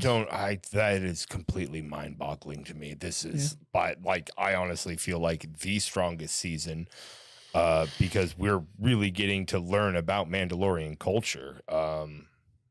I mean, that's cool, man. Like, I'm legitimately happy for you. I'm glad. There's been like almost zero stupid fucking scenes, like with the space Vespa with 30 fucking mirrors and shit like that. Like there's been almost none of that. You're okay. So if you're gonna go back and compare it to the Book of Boba Fett, this is still infinitely better. Yeah. Like, so I am a different hot dog there. Yeah. I'm considering trying to rewatch Book of Boba Fett and see if I still dislike it as much as I did the first time. Well, I mean, because I would like to you'll not. probably It's like not gonna it. get any You'll better. probably like it more knowing what happens in later episodes of the Book of Boba Fett. The Book of Boba Fett was simply a vehicle to have more Grogu and fucking Mandalorian, like more Din Djarin. Yeah. Personally, if I know something's bad, if I rewatch it, I'm gonna like it even less than I did the first time around. Because at least the first time around, I didn't know what I was getting into. That's why I'll never rewatch Halo. But, you know. Now, there are a lot more. There's more Star Wars coming though. Yeah. Well, and sure. Just to close off Mando. Yes, close off Mando. Okay. Just to close off Mando, I'm not hating what I'm watching. I'm just not enjoying myself as thoroughly as previous seasons.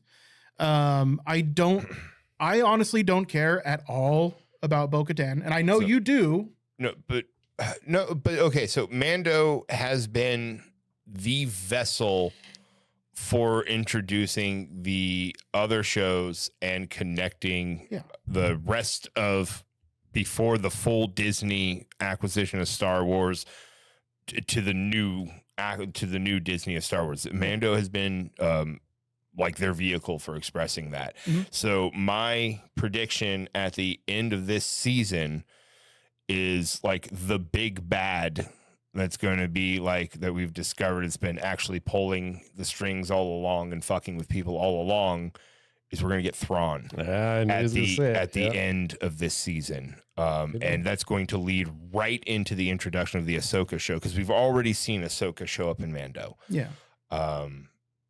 So like Mando has been a vessel for introducing and connecting the Star Wars universe. And I think it's doing an excellent job of that. There's been some rough episodes along the way, but I honestly I think this would be totally fixed if they had longer episodes, more exposition, and more dialogue between characters. I think that's what the show is lacking, and I think that is most people hate that. I know, but I think that's an easily fixable thing, to be honest, because what I feel like the show does, and it does well, is just action scene to action scene that manages to further a plot. I don't know. I honestly feel like there's been some fairly decent exposition from like select characters, like the Armorer. You're right. Yes, the Armorer. Yes, everybody else, I disagree. I don't think that we've had good exposition from anybody else. In fact, they're doing one of the things that I fucking hate in TV and movies the most is not talking to each other. They're legitimately leaving information out from one another for seemingly no reason. Problems. This is a Jerry Seinfeld thing. Yeah, where a lack of communication is causing the. Yeah, I don't understand why Bo-Katan, knowing who she is, Mando, knowing who she is, and having helped her on occasion and having been helped by her, and especially in the first, I think it's the second episode where she saves his life from that robot creature in Mandalore. With their bond as close as it is now at this point, I don't understand why she didn't talk about her at least seeing or what she thought was the mythosaur, right? I don't understand why that wasn't brought up. And I understand they may have a reason for that. Maybe they wanted the reveal to be with the Forge Master, but that was seemingly for no reason. And there's a lot of that. There's a lot of not communicating with each other for seemingly no reason. And I feel like a lot of that doesn't get resolved because that's actually how they wrote it. It's really common in shows. I know it's very used trope.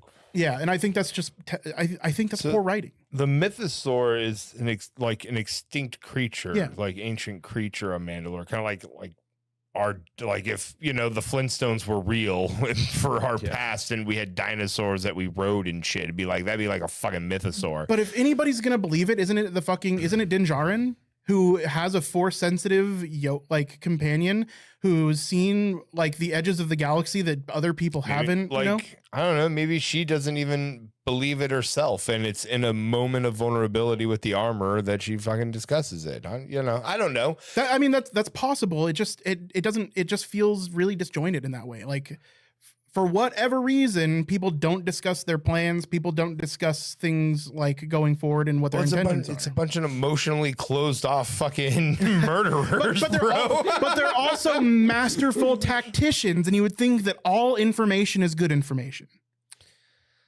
Yeah, I mean, okay, that bothers me, dude. That bothers me to my core. Like you're like picking on Star Wars on that. Like Nick said, dude, that's a problem in a lot of writing and a lot of shows. So I feel like I think that's a problem in a lot of that doesn't excuse the Mandalorian. Sure. Just because a lot of shows are jumping off a bridge doesn't mean it's okay for Mando too. So the show as a vessel for the things that you're looking forward to, that's awesome. Great. Then it seems like they're doing a good job at that because you're excited about that. But for me, when I'm watching episode to episode, in the meantime, what we're getting in filler is insubstantial and really poorly written. But there's also just like some really cool, like awesome moments for like the actor Ahmad Best. Like he got to be, because he was Jar Jar in the prequels, and much like that kid who played Anakin, he got hate directed at him personally because people didn't like the characters, right? Yeah. Now, like that's like the same thing. Like if I had seen Return of the Jedi when I was 14, like I did when I saw Phantom Menace, I would have hated those fucking Ewoks. Sure, I'd have fucking hated them. Yeah. But because I saw it when I was 7 years old, I love the Ewoks. Yeah. I do not like Jar Jar. But you know who I didn't blame for not liking Jar Jar? Ahmad Best. I didn't blame him. Yeah. Like I didn't, people. Yeah, he like that's the way he was written, and he probably. He delivered a kooky character well. Like, I mean, the guy literally considered, like, he talked about it, considered, like, suicide, not acting ever again, all this stuff. And that's because the Star Wars fan base is fucking toxic as shit. Yeah, the one thing that ruins Star Wars is Star Wars fans. Let me tell you. If you want a really good dissertation on how cancel culture works, I got a video for you. I can show you. And so, like, him getting to come back as Kelleran Beck, like a badass fucking Jedi Master, and getting just a fucking cool scene. Yeah, that's baller. Dude, it was baller as fuck. That scene was awesome. So, I mean, dude, there's been a lot of cool shit. There's enough cool There's enough cool shit. Totally, you're right. But that does not make a good show to a person that doesn't recognize that guy. All right. I'll wrap this up. This show had Bill Burr's scene with his PTSD dealing with the officer when he was with Mando in that super tense scene. It also had a mild thriller escape scene where they were on a lava river with a boat piloted by a Styx robot. The show has good and bad parts to it, and it's listed two good things. Okay. Some of us like a more substantial meal than cotton candy taken out of the bottom of the Walmart trash can. Oh, dude, that was an awesome scene. The fucking IG-88. You want to get into this? Oh my god! Do you remember? Enjoy it. Do you remember the time Josh showed up with a trash bag full of popcorn? I do. So, okay, was the lava boat great? Should it have been something else for a trench run besides the lava boat? Sure. Watch the episode before that one and the emotional narrative arc they're leading up to. And the next episode opens up with a comedy bit between two stormtroopers, kills all of the fucking tension that the previous episode has and goes on to be a goofy, funny episode.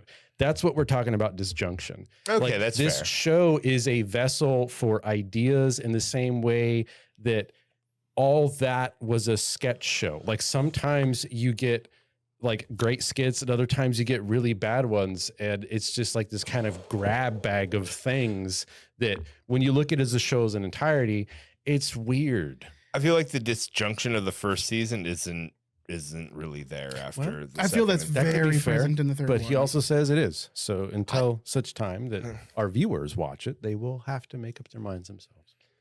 Star Wars fans, get him. Let Andy, let him know. We have voicemail. Leave us some about how wrong he is on the Mandalorian. Midichlorians. Whoa.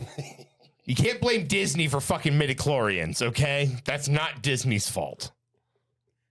That's George Lucas all the way. If you're gonna keep talking, I'll keep this up. Yeah. The fucking, We'll keep- this will be the longest kill episode the of anything Imperials ever. with the power of love.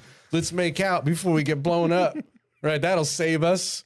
How many times are people gonna get stabbed in the gut with a fucking lightsaber and then come back 40 minutes later? Also, you know what fucking Dude, how Disney pissed is did? Qui-Gon- Disney did Leia. Qui-Gon right now. He's like, I died for this. Josh, Disney did Leia. Yeah, that was rough. Yeah. Disney did episode 8. Yeah, it was rough. Just saying. At the end of the day, there's always We should just let her die. out Someone's in gonna buy space Disney. gracefully. Someone's gonna buy Disney. Disney's And gonna we're gonna No. reboot Star Wars. Disney's again. gonna buy everything. No, Disney's gonna nobody's- rebuy themselves. In 100%. some weird hostile takeover of their Disney own company. Probably. Disney just proved that they're more powerful than the elected Yeah. leader They're- of Florida. They're more A powerful lot than of Florida. sci-fi stories start like this, by the way. Yeah, totally. This is the precursor to a lot of cyberpunk novels. All right, we're not gonna do a smooth wrap up. Let's fucking go. This time on Video Game Tango, we catch up with the Microsoft Activision Blizzard acquisition. Then we've got discussions on Stellaris and the recently released Everspace. Then it's handhelds again. Tune in to find out what a Rogali is, what it does, and what it costs. I'm Nick, and here at Video Game Tango, we review our hardware to tell you when the Rogali evolves into Rogster. Hi, I'm Josh, and no one's talking about the biggest problem with the Blizzard acquisition, the people hunting. My name is Andy. You are watching Video Game Tango. Yo! Oh! Guess what? Bottle of rum. It's Video Game Tango. Hey, we're back after a long hiatus. I do went to apologize, space. guys. For all of us that follow us on Facebook and Twitter, you would know, but I got real sick. Unfortunately, we're going to start with the downer. I got long COVID. You got COVID 3 times. So it turns out I get sick really easily. And when I do get sick, it's really fucking violent. So, Also, the urn we got you is non-refundable.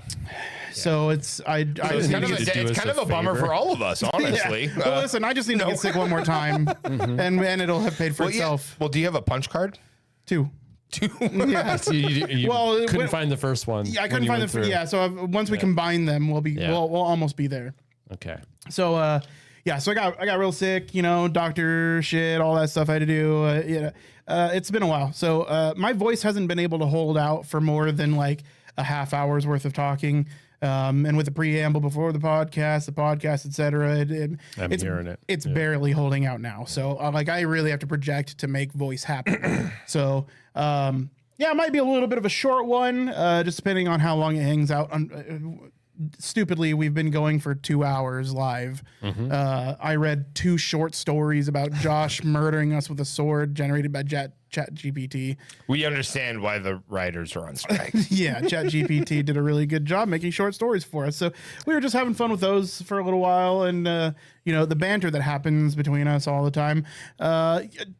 Led to some doozies, let me tell you. It really did. We've been fucking laughing our asses off for the last 2 hours. So make sure you know You if you're- donate to our Patreon, and maybe you can see those too. We don't have one yet, but Damn it, sorry. make sure you watch us live. If you're listening to this after the fact, Wednesdays, 9 o'clock ish Pacific time, we go live. So check us out on twitch.tv/videogametango. So other than that, you know, we do talk about video games here on this podcast A sometimes. little bit. So let's The get started with occasional that. video game. Let's do some follow-up on the Activision Blizzard acquisition. My favorite video game. It's the best. So during our hiatus, the CMA has... Country Music Awards. That's the one. Thank Chief you. moldy asshole. I literally just read it, remembered it, and was about to say it, and now I have to fucking look it up again. It's the Competition and Market Authority. I forget what the CMA stands for every time I bring it up. Okay. But it's the Competition and Market Authority for the EU. Has The EU? Or for the UK. Everybody's Sorry. urethra. Well, listen, I'm going to be saying EU, UK, CMA like a bunch. So if I trip up, Undulating my cockles. bad. But the CMA has declined the Activision Microsoft merger. They said no. I'll They did say, bruv, we've given it propaganda and we're going to go ahead and decline. so. As. The Competition and Markets Authority has found the anticipated acquisition of Activision Blizzard by Microsoft Corporation may not be expected to result in a substantial lessening of competition in console gaming services in the UK. However, the CMA has found that the merger may be expected to result in an SLC in cloud gaming services in the UK. An SLC being Super lame consumers. something like that. It says later on. Basically, it means monopolization. In relation to console gaming services, we found that Xbox and PlayStation compete closely with each other and that Activision's Call of Duty is important to the competitive offering of each. The evidence suggests, however, that Microsoft would not find it financially beneficial to make Call of Duty exclusive to Xbox after the merger. We also found that making Call of Duty available on Xbox on better terms than on PlayStation would not materially harm PlayStation's ability to compete. On this basis, we found that the merger would not substantially reduce competition in console gaming services in the UK. Part 3 is in relation to cloud gaming services, we found that Microsoft already has a strong position. It owns a popular gaming platform, Xbox, and a large portfolio of games, the leading PC operating system, Windows, and a global cloud computing infrastructure, Azure and Xbox Cloud Gaming, giving it important advantages in running a cloud gaming service. With an estimated 60 to 70% market share in global cloud gaming services, it is already much stronger than rivals. What it goes on to say is that it's not looking at the console competition. It's not looking at the gaming industry as we come to think of it as its competition. It ruled against the acquisition because of Microsoft's strength in cloud gaming. Okay. Yeah. That feels a little unfair. Because Microsoft there already has an unfair advantage in cloud gaming. It's fucking Microsoft, so they have like the cloud, but their number one competitor, Stadia, right? Google Stadia. Well, that wouldn't be their number one competitor. Well, it Stadia's was been dead right. for a minute. It's gone. It's been gone for a hot, so there's no other big like tech guy in that arena right now, right? So, I mean, you have to think about the fact that every like Sony has a cloud thing. They do, Right. but however, that's built on Azure. Yes, I Right. mean, So- I'm just saying it's hard to say like point at the only fish in the pond and be like, well, it's unfair that you have like, I mean, I don't know, that just seems a little unfair. And I know it seems like I go to bat for Microsoft quite a bit, but I just like, I mean, there's plenty of real things to be concerned about. Like, I don't know, maybe it is a real thing. I don't know. It just seems to me that there's not. Well, if we don't get lost in no the weeds here, huge- if we're saying that Microsoft has like the cloud computing service, then it makes sense that they would deny the merger. And that's what it right? says, is that they do have the strongest service, and it's estimated that the use of Xbox cloud gaming services equates to 60 to 70% of overall cloud And that's compute and in gaming. so they already. I'm just saying they already have the unfair advantage there because there is. So why not just let So why not have give it? them more?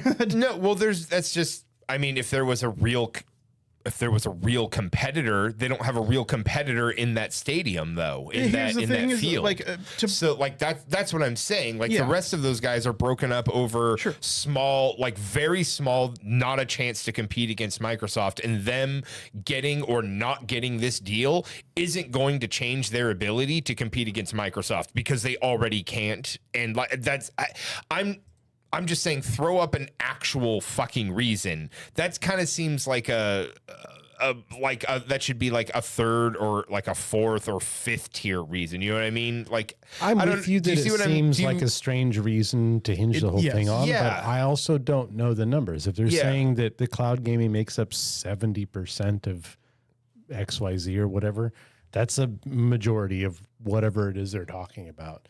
And even if they are already the majority, go ahead and give it to them. That makes it just that much harder for anyone else to then compete in the future. So that as the counter, I didn't really think about that as the counter. That's a very good reason not to give it to them, I suppose. Yeah, that's the other side of the coin is if you make them bigger now before they have any competition, how do you breed any competition, right?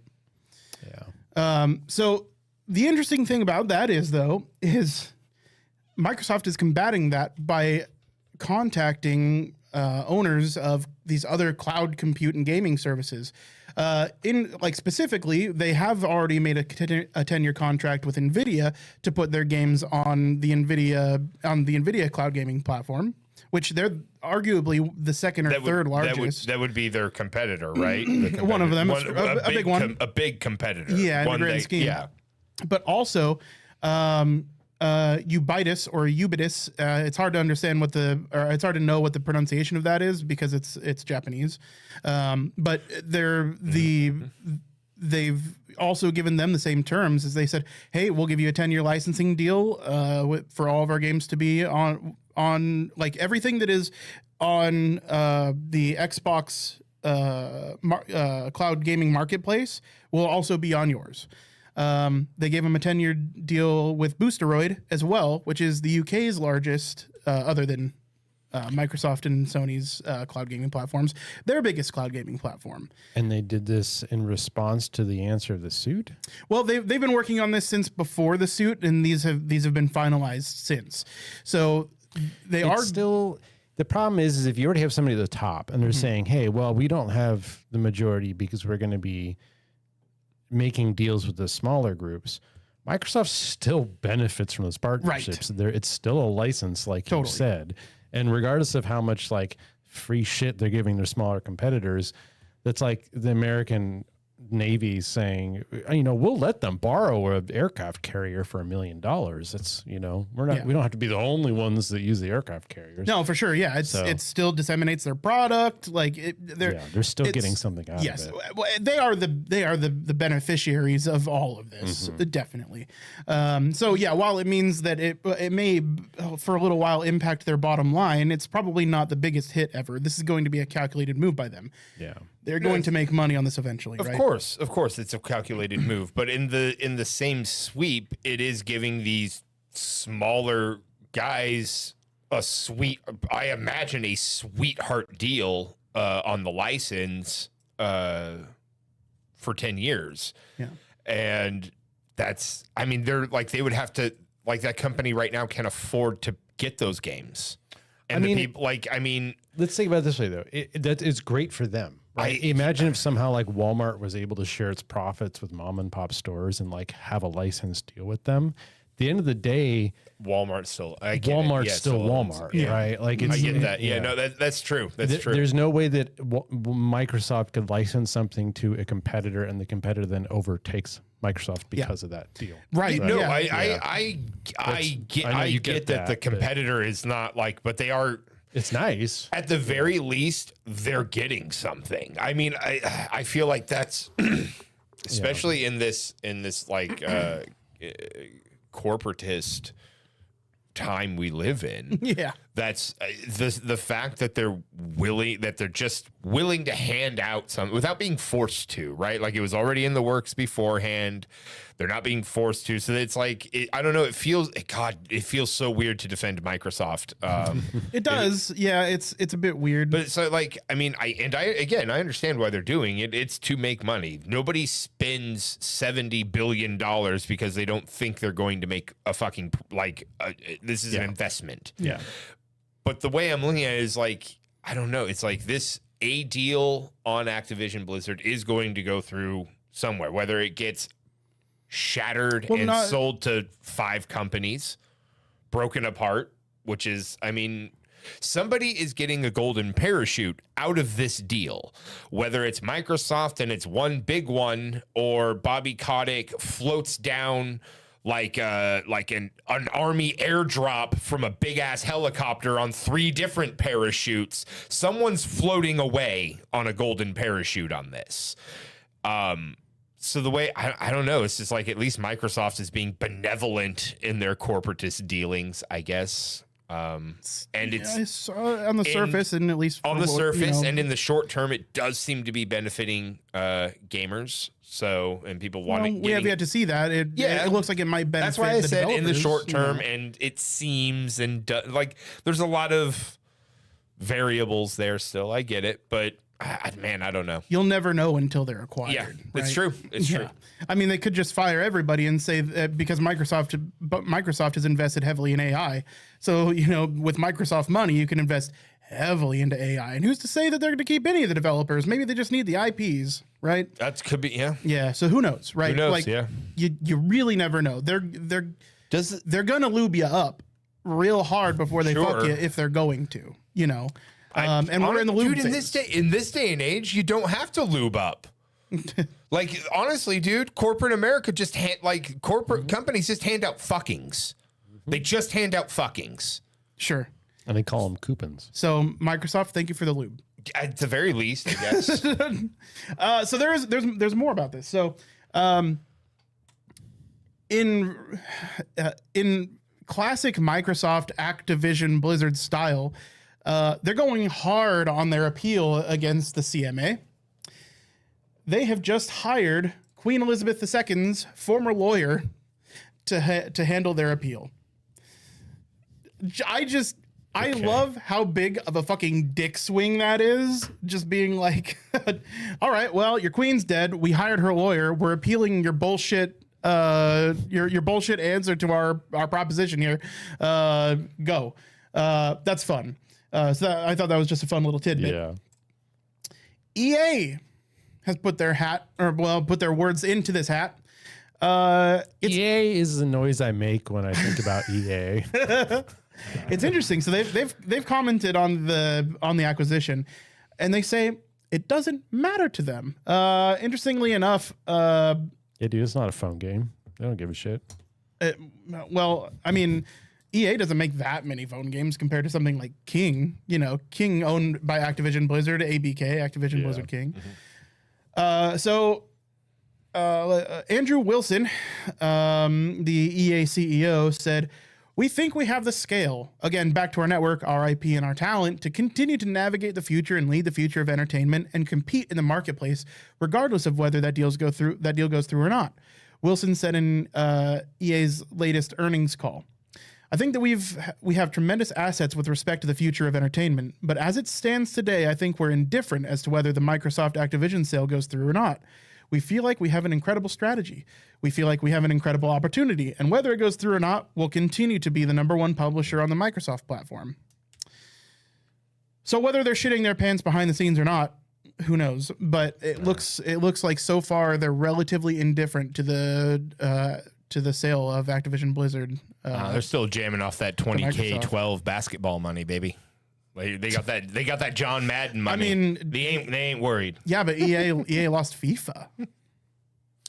EA's mobile revenue increased 82% in I believe it. 2022, up to like a quarter of a Totally. a third of $1 billion. EA's like 100%. But I'd say that's no one's offered it. We ain't offered to be bought out by anybody. We doing just fine. But you're probably looking at similar results to all of the major publishers. Is that They own their Peggle, mobile portion they own leads the charge. Bejeweled, they own Sims, they own all the sports games, Yeah. they own Apex Legends. So Oh man, I do. They don't own their Apex. biggest cash cow of all time though. FIFA's gone. wow. Yeah, FIFA is no longer gone. FIFA's contract with EA did not get renewed for Burn 2023. to the ground. Yeah, who We cares? need soccer too. Again, more Activision Blizzard news. It looks like the EU is probably in position to approve the acquisition. The only ones really left are the CMA. They're going to appeal that. The FTC, that's still a worrisome bunch of people. Of course, they've got their lobbyists. Who knows? They might get paid off well enough that it'll pass. They'll be fine. But yeah, so far, the CMA has been the only one to deny the merger. Interesting stuff. And then one more thing from Activision Blizzard. Let's go back to the return to work situation. I'm going to read directly from Kotaku here.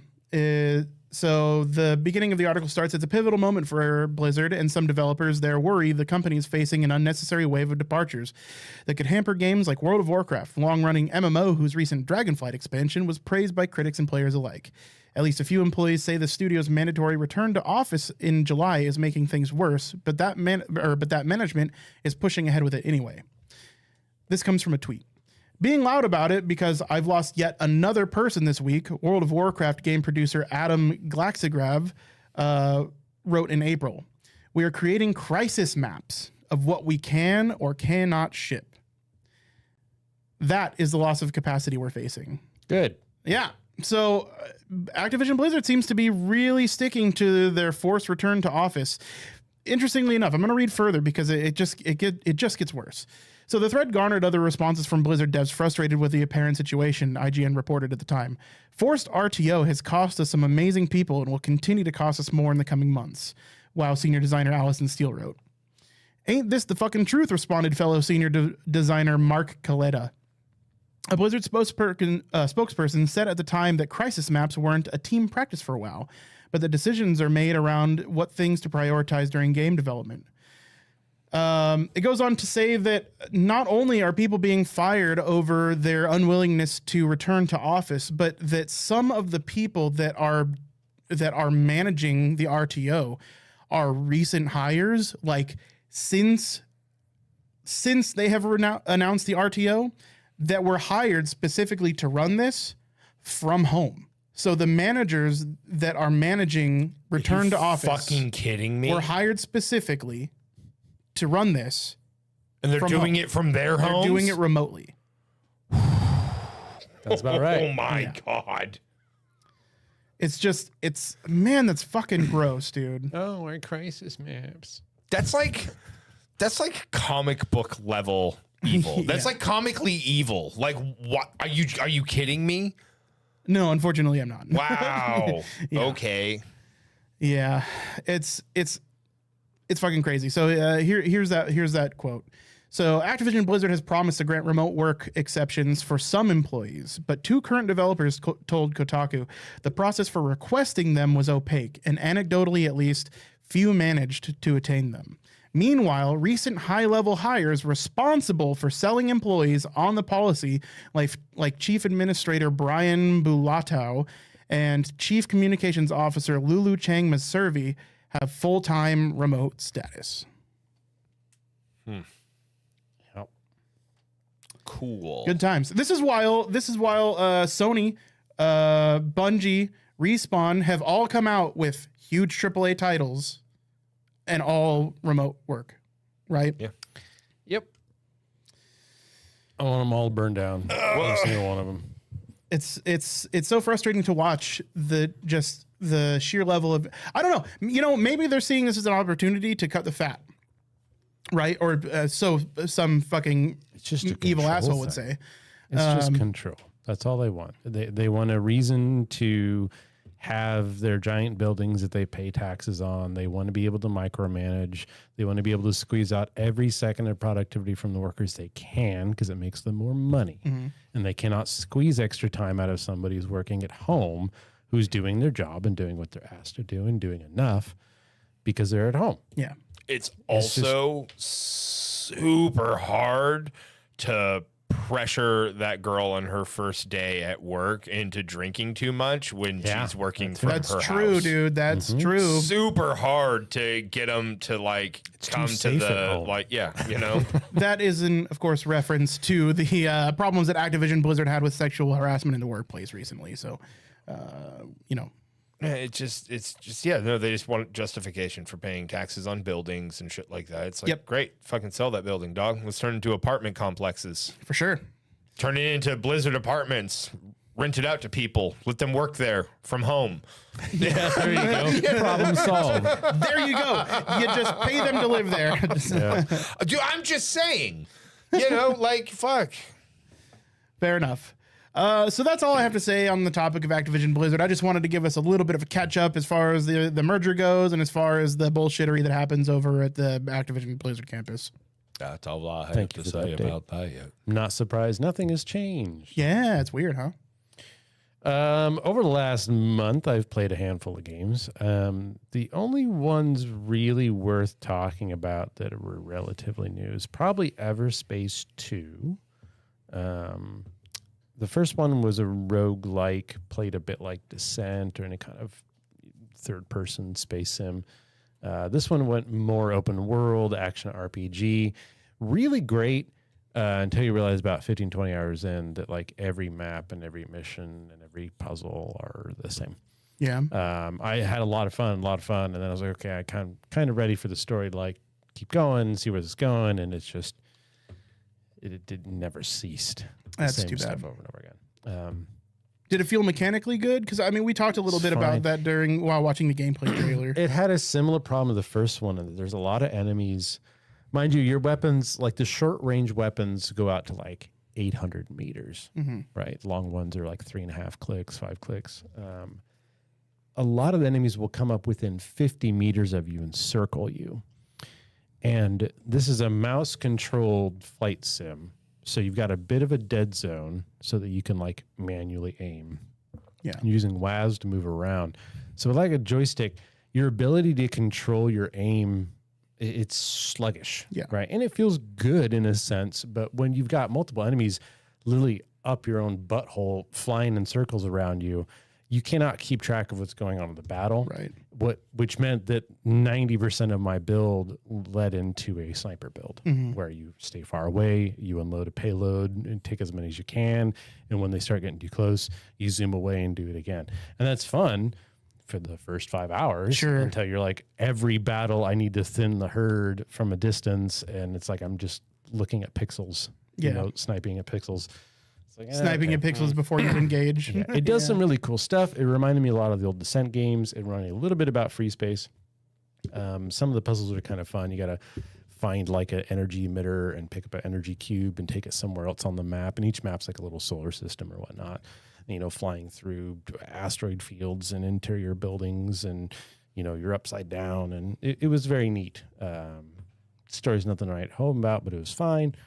But yeah, it's just too repetitive, and it was an interesting direction to take. Because again, the first game played similarly, but it was a roguelike. You know, it wasn't anywhere similar to this ongoing campaign.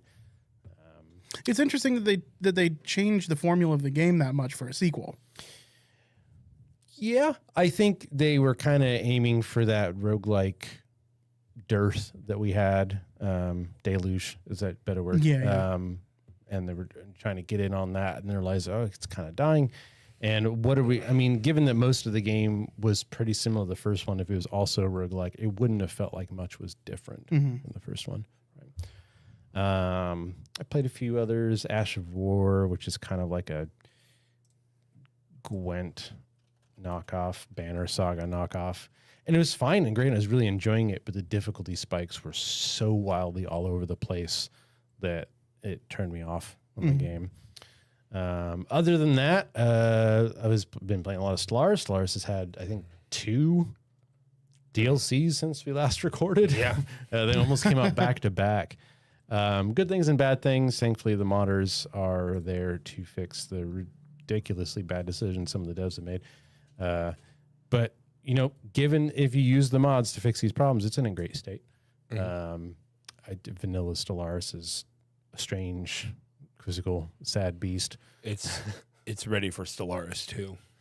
Yeah, but we've got room for more. But Sure. yeah, it's nearing. We're getting- 7-8 years now into Stellaris. I mean, we were kind of talking about that the other day. Just the old, like it's so old at this point. And they've added so much new stuff. The code is just, it's like a Frankenstein's monster in there.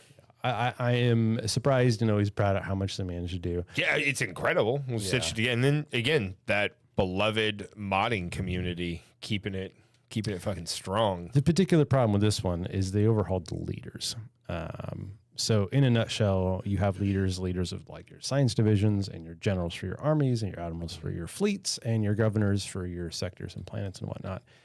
And it wasn't a very big system in the game. It's a minor thing that you kind of just attend to. There's on the there's side. a little hard bonus. You throw in the guy, a little hard bonus. He develops stuff. Yeah. And they get old enough, they die, you replace them with a new one, and you have to train up somebody new.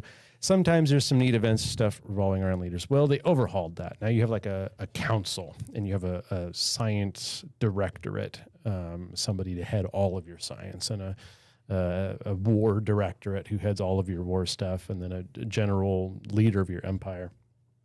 And they moved around the bonuses, and they added some new traits and stuff.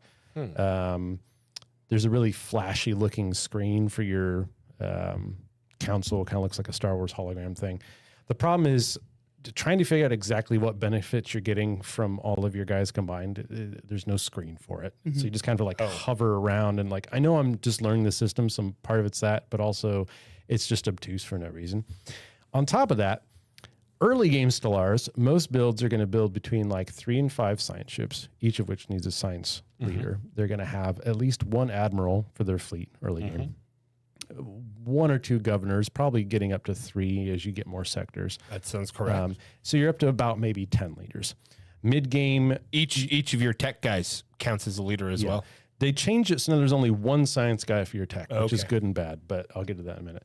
So you get to mid game, a build's going to have anywhere between 5 and 15 science leaders. Depends entirely on what you're doing. You can have a science leader per planet assisting research, and you can have them digging into archaeological sites and exploring past your borders. You've got 3 to 7 fleets, which each need an admiral if you want them to be competitive. At least 1 general for your armies, maybe 2 if you're committing a lot of war. If you've gone wide and you got lots of sectors, you need governors. It's not unreasonable to have 20 plus leaders. Right? There is now a starting cap of 6 leaders, which if you spec into it, you can get up to like 8 or 9, and if you spec hard into it, you can get to 10. It's a soft cap, but if you go over it, you get 10% leader XP across the board and 10% more cost upkeep for each leader across the board. I don't know if that's additive or multiplicative, but those numbers are harsh and that stacks. That's rough. Right? So like I had 6 leaders in the first 20 minutes of playing, right? And it's like they made this cool new leader system and then just randomly decided to put a leader limit for no reason. Like I don't see why there needed to be a leader limit. It also makes 99% of builds now unplayable because I used to build 4 to 5 science ships early game. That's 5 of my 6 leaders that you can't run a science ship without a leader in it, right? So I can't do that. So now my ability to explore is hampered and my ability to expand is hampered because I can't find planets as quickly. And, it's like I can't even afford to have a general because all this stuff. So immediately modders like day one were like, okay, here are mods to increase the base size to 9, 15, 20, 30, and 60, right? Like whatever you want to do. But yeah, it just irks me. It's like, why would you put that Understandable. in there? What does it solve? What does it do? How does it make the game more fun? Yeah, how does it make the game more balanced? You're limiting my play and my creativity for what reason again? Yeah. Hey man, look at all these cool leaders and all their new benefits and talents we gave them. You get 5. Yeah, they say no. Yeah. On top of that, your leaders usually they start with 1 trait. It could be like carefree, so they travel faster or something like that. And each leader type, science, general, admiral, had stuff that fit their stuff. Now they've added a glut of new traits to the pool that are like, this scientist generates 4 minerals. Like 1 common level worker starts at like 6 to 8 minerals. Like these leaders, which are supposed to be the head of an empire, are generating less than like 1 pop's worth of growth, taking up an entire trait slot. And you only get a refresh of your leader pool to pick new leaders from every 5 years. So it's like, oh, great. 3 food on my scientist, where it used to be 10% more research across the board, right? So I don't know. It's just weird decisions. That's silly, Billy. Yeah. But that's what I've been playing a lot of. My mods broke. I had some good games, and I tried out the new Stellaris, and I'm going to probably wait on that. Yeah. Now, did your mods break because of the update? Oh, yeah. Okay, The leader overhaul system was a lot of change to the code, and they'll be back. But, Sure, yeah. I mean, it just takes the developers to update them for the, of course, yeah. definitely. Well, Josh, you got something for us? Yeah. In our time away, I downloaded and have been playing Jedi Survivor. When it lets me, we'll get back to that. Now, my experience with Jedi Survivor has been a bit of an odyssey. That was a double pun there. Yeah. Assassin's Creed Odyssey. Yes. It came opening night. I'm being punished because I pre-downloaded the game and I pre-bought it. I should have waited until after it came out, and it would have been fine. But I bought it a whole like 3 hours before it was released on the West Coast. That's got to count for something, right? Right? You know, and I Wasn't a whole re-downloaded day. it, and then I went and hung out for a bit, and I came back, was all excited to play, and it was fucking patching. Like, I saw it before I left.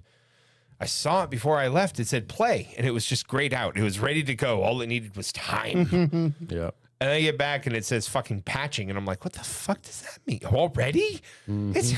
No. And so I click on the little download button on Steam, and it says 22 days. And I'm like, Jesus Christ. What? You got to patch the whole game. What in the name of Han and Leia is going on here? This cannot be. So I finally, there was a whole rigmarole. Like, I had to delete it out of the thing there, but then Clear my your hard Steam drive cache and and like clear the cache, but my hard drive didn't know I cleared the cache, and I had to ask the store politely to let me have my space back in my hard drive. So I finally get it going. And I've had some crashes. Like, let's just get the bad out of the way. So I've had some crashes. Most of them have been startup crashes. Now, in the last 2 days, it's been rough enough that after 4 times of it crashing in a row when I'm trying to start it, I've just given up and haven't played the game. So that sucks. Yep. One way to put that it. sucks.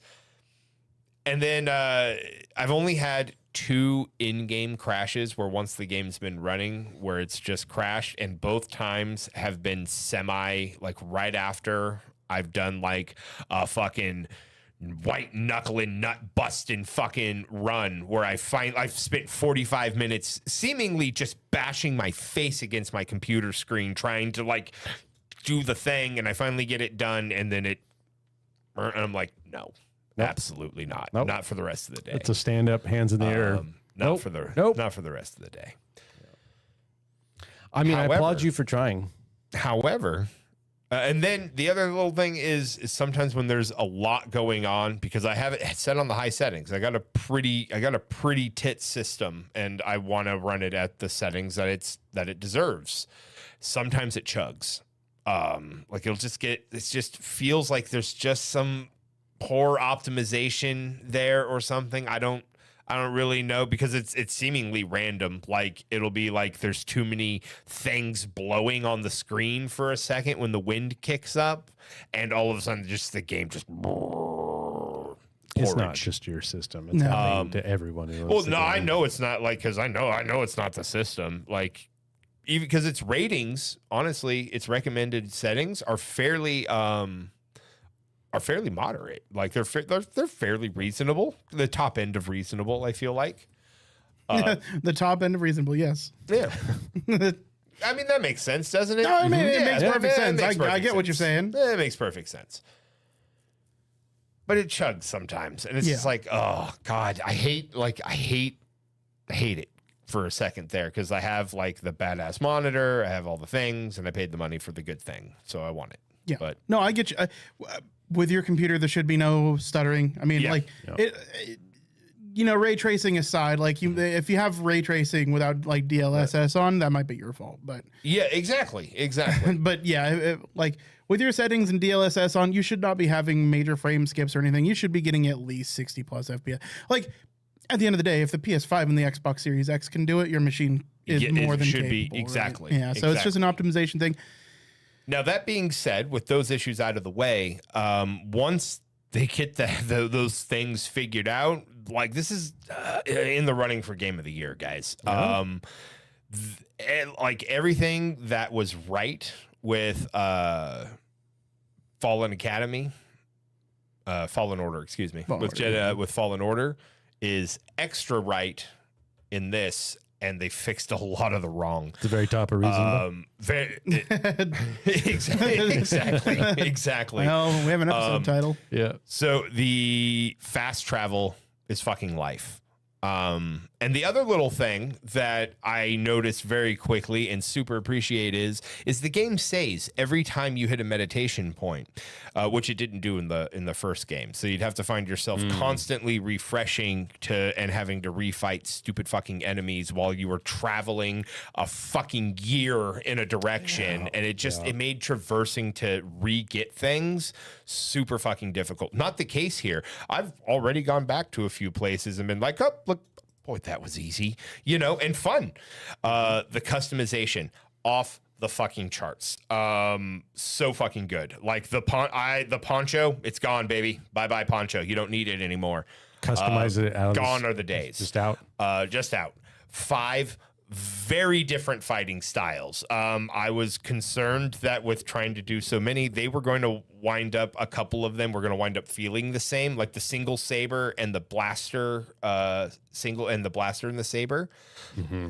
I thought, honestly, it's going to be a lot of the same kind of moves with that single saber. It is very different styles. And you were saying that you get to even customize the blaster, right? And then exactly, and just about every bit of your kit is customizable. You can customize the blaster, BD, and of course your lightsaber in a plethora of ways.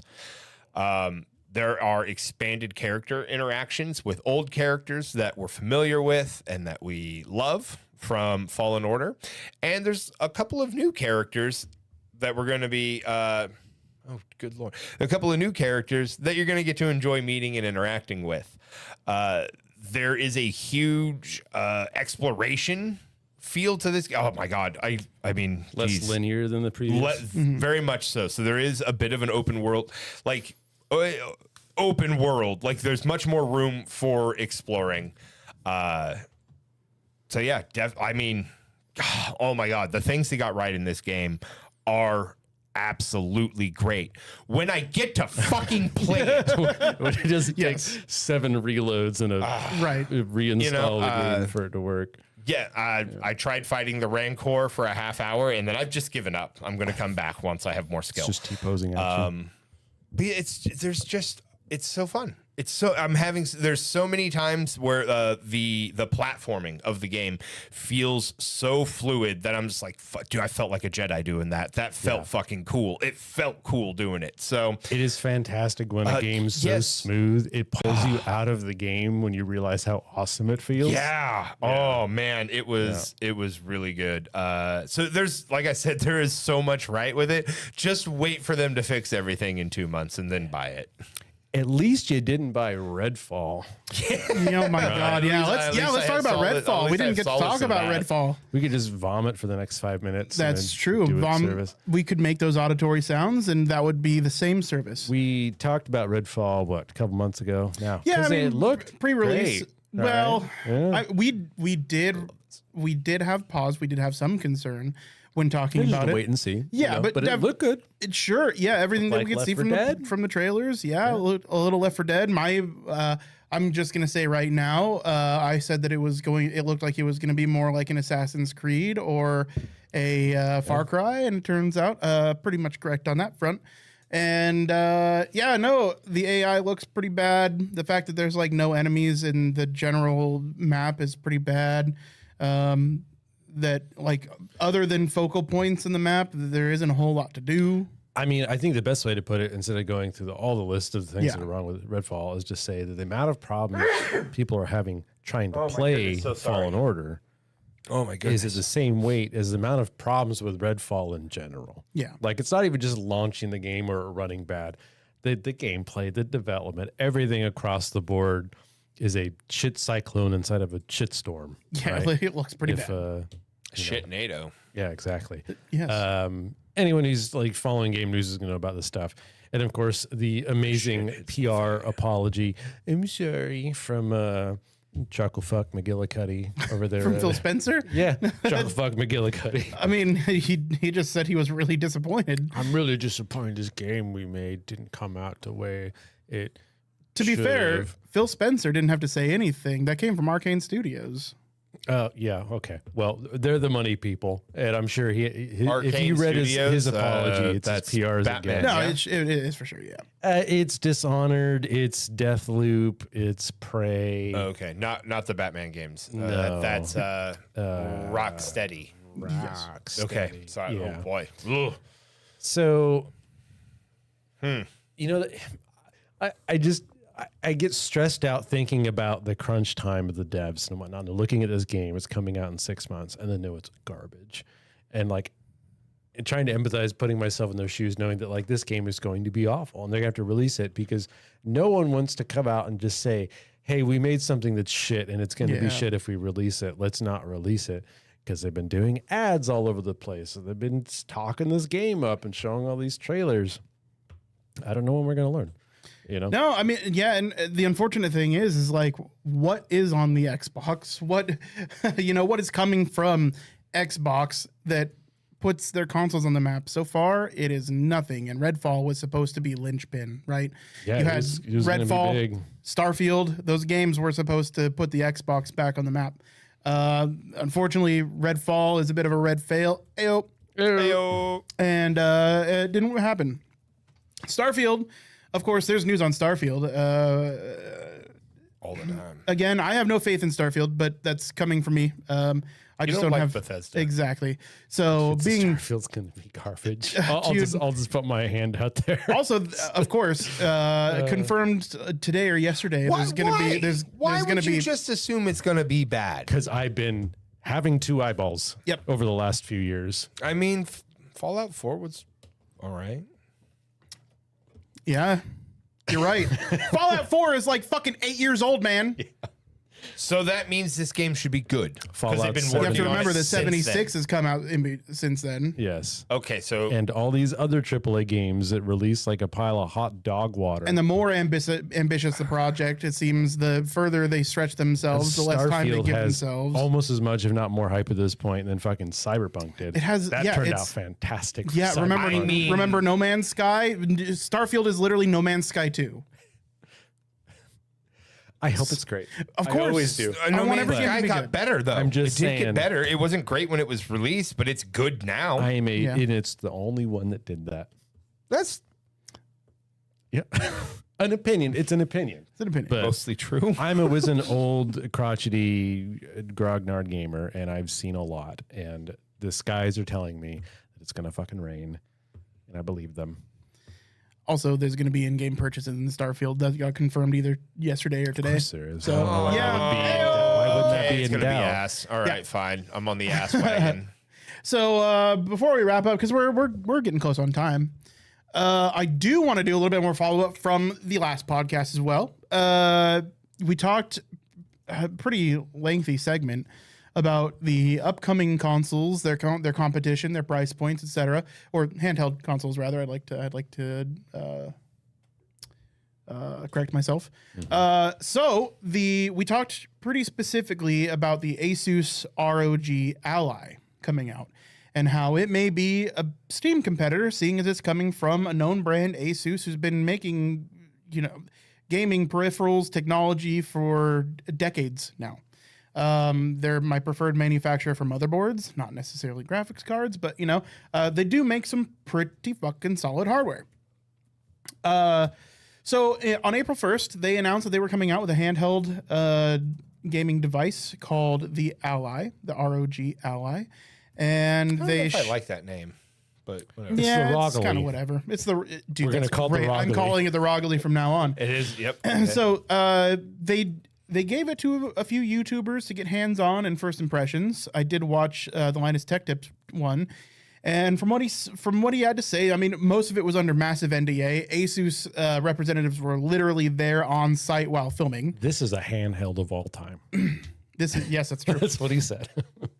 No, he had some pretty good things to say about the Rogally, and that it had excellent speakers. The screen was fantastic. It is 120 hertz 1080p versus the 720p 60 hertz of the Steam Deck. So really good screen, like it's, it's like the Switch versus the Switch OLED. It makes a pretty big difference, and it comes with an additional better refresh rate. So, if 60 FPS just isn't your cup of tea and you can't live without more than that, which is a little bit me, then the ROG Ally might be for you.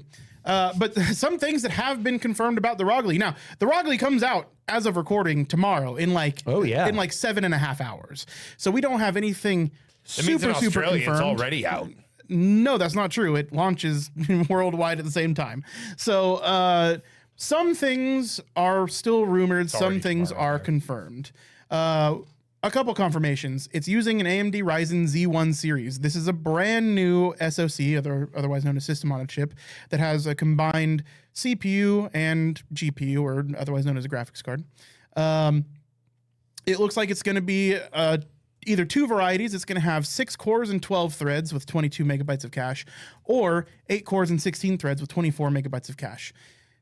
Theoretically speaking, on paper, the better of the two, the Z1 Extreme with the 8-core 16 threads, has the performance capabilities of 2 Steam Deck processors. So it is 100% better than the original Steam Deck processor.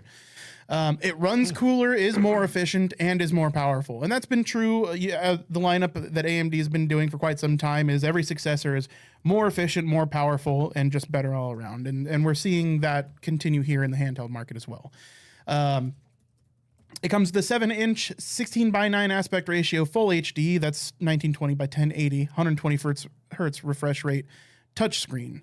And up to 16 gigabytes of RAM. Now, it does look like there's going to be 2 SKUs, so there may be like a 8 or 12 gigabyte version and a 16 gigabyte version. That is still unconfirmed. Okay. Again, another thing unconfirmed, alleged, it will have up to 512 gigabytes of storage. What's being assumed right now is the less expensive one comes with 256 gigabytes of NVMe storage, and the more powerful of the two comes with 512 gigabytes of NVMe storage. A couple things on features. The Steam Deck does have more buttons and interfaces with which you can control things. The Steam Deck has those 2 touchpads on the front. Okay. The ROG Ally does not have an equivalent. And that'll be interesting. I'll bring that up again here in just a short minute. Do we know how many buttons it has? Yes. Because having more or less is kind of whatever. It depends on the number. We do, and I'll get into that in just a second. So as far as like the difference in interface, it doesn't have the touchpads. It also has 2 fewer buttons on the back, where the Steam Deck has 2 finger buttons per side. So 4 buttons. Total back buttons. The ROG Ally only has 1 on either side, so it's just 2 buttons. So as far as buttons go, it is 2 analog sticks, 1 left, 1 right. It is a directional button, or a directional pad. It's a circular D-pad. It's got A, B, and X, Y buttons, so standard Xbox style layout. 2 shoulder buttons, 2 analog shoulder triggers, and 2 rear buttons. Okay. Along with some interface stuff. So it's got view and 2 shoulder buttons, 2 shoulder triggers, and 2 back buttons. Correct. So there's 6 buttons on the back. Okay. Well, it's triggers. Yeah, I mean, like I say bumpers, back, but triggers. Like, okay, so when I talk about the Steam Deck, I specifically mean they are on the back of the system, and it has 2 triggers and 2 bumpers L1, and L2, triggers. or L, yeah, right. Yeah. Bumpers and triggers. Bumpers and triggers. Bumpers and triggers. Bumpers and triggers. It's also got a view and menu button, Xbox style. So pause and select is what you could call that. It also has a command center button. So think your Xbox Dual button, right? It's got the Asus Armory Crate button that is unconfirmed, but that's probably to get into the quick settings menu for games. So if you want to change, if you want to do things like keybinds, change the theme of your controls, that's hey guys, assumed. We got a button on our new handheld. It's like a quick menu select. What do we call it? Armory Crate. Well, that's an Asus proprietary thing they've been doing for a long time. Armory Crate is a is multiple applications. They used to be multiple applications. They've combined them into I'll one give you that. to control RGB, fan speed, blah blah. I thought they in just flipped computers open forever. a dictionary. No, Pointed it's to her. it's been around. They call it Armory Crate because they took what was a bunch of competitors' softwares and turned it into one thing. They bought them all out, turned them into one thing. Called the antitrust button. Armory Crate is nice because you don't need like 6 fucking applications to control all of your RGB. Because like if you have manufacturers like HyperX RGB RAM versus your Corsair RGB, mouse, this does combine all of them into one, so you get to control all your peripherals and all your. That's details. true. I have So, 3 it is different nice. fucking things on my computer to control its lights. So now this is where it kind of gets interesting. Is we assumed based on the build, because a lot of what we talked about last podcast was hardware and the prices. Like we were looking at competitors being up to like $1,500 to $2,000 in some cases for these handhelds. Yeah, which some of them looked no different than what amounts to like a gaming laptop too. There are a Sure, couple yeah, of them, the GPD win and stuff like that. Yeah, totally. Honestly, some of them do look more like laptops than anything. I've got up on screen, if I do it better, both the Steam Deck and the ROG Ally. Now, there's a few obvious visual differences in color, slightly different button layout, and the lack of the touchpads for the ROG Ally. Screen size is the same, just sharper image, better refresh rate. I mean, also just a better lighting in the photo, unfortunately. Don't Yeah, like I the know. position of the left analog That's stick. the thing is you don't. No, it's Interesting. way too close to the edge. It is pretty far to the edge. When you hold the but controller, your thumbs are yeah. in. Yes. Now you're going to have to do one of these things. I agree with that, except for these things are huge. They're deceptively large. When you hold a Steam Deck, I mean, it like if you look at me right now, I mean, if they're the like pad of my thumb is about as big as that analog stick, it's like a third of an inch Yeah. away from the edge of the I'm device. not even really arguing with you. Yeah. I'm just pointing seems out like- that they are huge. Seems like they would have switched the D-pad bottom left, analog top right. But See, I think so too. The only thing is I've held the Steam Deck, and one of my biggest complaints is actually the location of the D-pad. Because if I were to use that as an emulation machine for something like NES and SNES or that era of games, that D-pad being all the way up in the top left is a little uncomfortable. It's not bad. It's fine. It's totally. it is a playable. weird place for the D-pad. Yeah. Yeah. It just feels a little bit. You move your hand and like it's fine. It's fine. At the end of the day, I think both are reasonably ergonomic. But no, I kind of tend to agree with you. I do like the position of the left joystick like a the little right bit better one's on fine. the Steam pad. Yeah, Yeah. or on the Steam Deck. Yeah, for sure. Pricing. It is. So this is supposed to have been leaked, so it is still just a rumor. But Asus has all but confirmed that these are either the prices or the prices at launch are going to be lower. Oh, So it is estimated that the Z1 Extreme model, the better of the two, the one with the 512 gigs of storage and the 8 cores, 16 threads, is going to come in at $699. that's not bad. Okay. And that the regular Z1 series, 6 cores, 12 threads, and 256 gigs of storage is going to come in at $599. So $600 and $700 respectively. That puts it in range. That's literally a $40 difference between the middle of the line Steam Deck to the bottom end ROG Ally versus the top of the line of either. So Competitive pricing. competitive pricing. They don't have anything that comes in at that $399 value, but that's also a 64 gigabyte version, right? Yeah. So you, being that this is a Windows machine, I don't think they can really afford to do that because they haven't created their own operating system in order to. Then handle you're this getting thing. into Switch But I mean, territory, this- and there's you no can- way you're going to. This can run its own its own operating system, though, right? Like essentially, So- right? That's what we were talking about. Well, last time, yeah. So the right? Steam Deck comes with Proton. Yeah. that is the operating system that runs on the Steam Deck versus the ROG Ally that The just Roggly. straight up the Roggly, sorry, straight up runs Windows 11. So it is Yeah. it is a Windows machine. And your Nick is grimacing, and yeah, Windows 11. Sure, it comes with its own bag. I grimace for reasons that probably won't have a problem on the hand. Sure, yeah. Right. No, I get you. I have not upgraded to Windows 11 yet.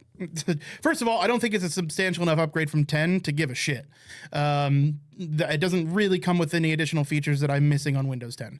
There will eventually be arbitrary reasons to go to Windows 11 because they'll do something like we don't support DirectX 13 on Windows 10, so suck it, get Windows 11. But I have not made the upgrade to Windows 11. That said, Windows 11 it is what it's fine. Like It's Windows. 80 gigabytes of RAM so that it can load ads in your fucking settings menu.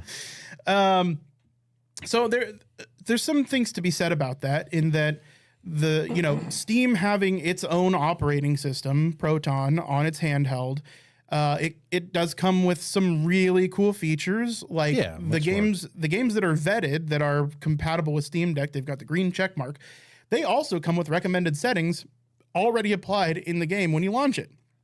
Yeah. So you are getting, and it also comes with easily changed variables. Would you like quality graphic settings or performance? It's just a controlled environment. Yes, right? It's like the Apple environment. It's a walled garden. I was going to say that smacks of Apple feel. Actually, I was actually just thinking that. So, but because it is a Linux-based operating system, you can really get in the weeds. Download third-party applications. You can even run Windows from the Steam Deck if you want to, right? Yeah. It isn't necessarily the best experience because it isn't built for it, but it's doable. It is totally doable. It's a hacker's dream, right? So getting into that thing is like somebody that likes to tweak with their console settings or their Windows settings or their Linux settings. It's your wet dream. Now, on the other hand, you have the Rogally that has just Windows 11. It does Windows 11. That sounds it's Windows more 11. my speed. So it's super simple. You download the apps that you want. You run the games that you want, and ta-da! You have desktop and everything. Standard desktop environment. Now, some interesting things. There's some assumptions coming from the Rogally camp, in that it's expected that Microsoft is probably subsidizing the cost of this hardware right now. Okay. Because it's running Windows 11 and because it can be a test bed for what they have already announced previously, is that they are going to make a version of Windows 11 that is more catered to a handheld console environment. Gotcha. Yeah. See, the problem is they're only able to show us ads in the start menu when we're at our PC. Right. Now that we can leave our desk and still get their ads, that's worth the funding. Yeah. Right? It's interesting though, because we did talk previously how this could be a PC replacement, being that it is running Windows 11, being that it is a capable machine, being that it already can be plugged directly into a monitor. You can plug in mouse and keyboard peripherals. And it comes with an, unfortunately proprietary, but it does come with a plug to plug into an external graphics card sold by Asus. Okay. Asus did announce that they will be doing more SKUs than just the 4090 that we talked about previously, the $2,000 4090, and that they will probably be supporting the 2080 or the 4070, 4080 and 4070 as well. So it looks like there will be cheaper options. So the Rogally is going to run Steam just fine, right? Like it would anything else. Yeah, totally. Because it's just your regular Windows runtime environment. Chad brought up a good conversation point. Yeah. So you can still do all of the features of Steam. You can do all of the features. It's Windows 11. It's going to be Windows. It's so Xbox. You do whatever you do on Windows. It's ready for Xbox Game Pass. Yeah. If you can do it on your PC. Does it have HDMI out? Yeah. Okay. So you could just use it as a computer. 100%. You needed to. Yeah. Yeah, you can. So it looks like there's a lot of, if the price point is there, if it truly is going to be coming out at $600 and $700 respectively. That is eyebrow raising. That's like, okay. Yeah, that is a compelling price point. Like at this point, I look at it and I think, okay, well, if I'm in the market for a Steam Deck, what's this Rogally thing that just popped up? Yeah. And what does it do? Right. Mm-hmm. And if I am already a PC gamer and I like to play epic games on my computer, boy howdy, I guess I just have to go the Rogally. Yep. Yeah. I mean, you got the money, you can index your bits, but Rogally will juice your ginnies. It sure will. A lot less Deleros. So Ginny is the term for a female mule. Yes, it is. So as much as I like the Steam Deck and love the concept, we're getting competition. Competition is good. I fucking love it, dude. There's actually like we talk all about these acquisitions and mergers and companies buying more companies, and dude, we're actually getting something else. This is the free market. This to me is actual free market stuff. This to me is like a fourth console manufacturer just announced that they're making a fourth console. Yeah. We are actually, I think we are starting to see the advent of another version of gaming, just like we got with VR. It's going to be probably more niche than regular PC gaming or console gaming, but we're seeing another burgeoning market, and I think that's just good for us, especially when it's breeding competition. So I will know the timeline is healed when the Dreamcast 2 comes out. definitely. I would almost just made a joke about it's like Sega announcing another console or something. But like, no, honestly, the unfortunate thing is if they ever announce another console, it'd just be the new Xbox. Honestly, hearing you say that, they're owned by like, Microsoft. honestly, hearing you say that, like, it's like this, they're kind of investing in. That's what all this is about, dude. Like, arguably, Xbox lost the console war, like, against PS5. Like that shit's over. I mean, it's over. I mean, maybe Starfield, but it's going to be ass. We'll see. Here's my thinking. You're a businessman. You're doing business things. Like, you're not done. Go ahead. Sorry. Yeah. Console gaming. I mean, I don't think that's going to make it another maybe 2 generations before that's just. I mean, the things console has relegated. going for them is they're plug and play, and you can put them on a big TV. You can. But if you're a businessman Probably. doing business things and you look at phone like mobile game sales and you see that it makes $100 billion a year, you say, how do we do that but like with consoles or PC? And like, let's make a Roggly. Right? Yeah, no, that's I really think they're like, we can make another mobile games market. it does. And This just, like, really does duplicate feel it, like a transitional time in video games where like it used to be video games were the fucking thing you had to get your parents to drop you off at to play most of the time. Or maybe you had a buddy who had a Nintendo or whatever, and then it would just the console was commonplace then, right? Yeah. Now I think we're transitioning. I think we might be looking at a transitional time out of that. No, I agree. There's potential for that. it. It kind of like, I don't know, it kind of fell on me like a ton of bricks sitting there. Yeah. Especially with Microsoft running, they're looking to get a version of Windows 11 to run better on a handheld system. Like, Well, yeah, and they're Microsoft king sees of a cloud space. gaming right now. Yeah. Uh, It was proven in court. yeah, it was. Yeah. By the Queen's lawyer, in fact. So Not yet. Not yet. No. He's a newcomer. He's the new Smash character. Yeah, no, it's really cool because it feels like it's a burgeoning new environment, right? Picture the king with his crown, but it's this silhouette. A new challenger. A new challenger. It's like the cartoon version of King Charles on like Versus or whatever. His uppy just kills him. So yeah, no, I think it's super cool. I'm looking forward to reviews coming out for Roggly. Yeah, fingers crossed it doesn't blow ass. Yeah. Next, well, and if it does, it's We will tell you about it. We will tell you about it, but that's not something that can't be fixed. As long as the hardware doesn't suck, I guess. Yeah. Otherwise, you just have to fix Windows.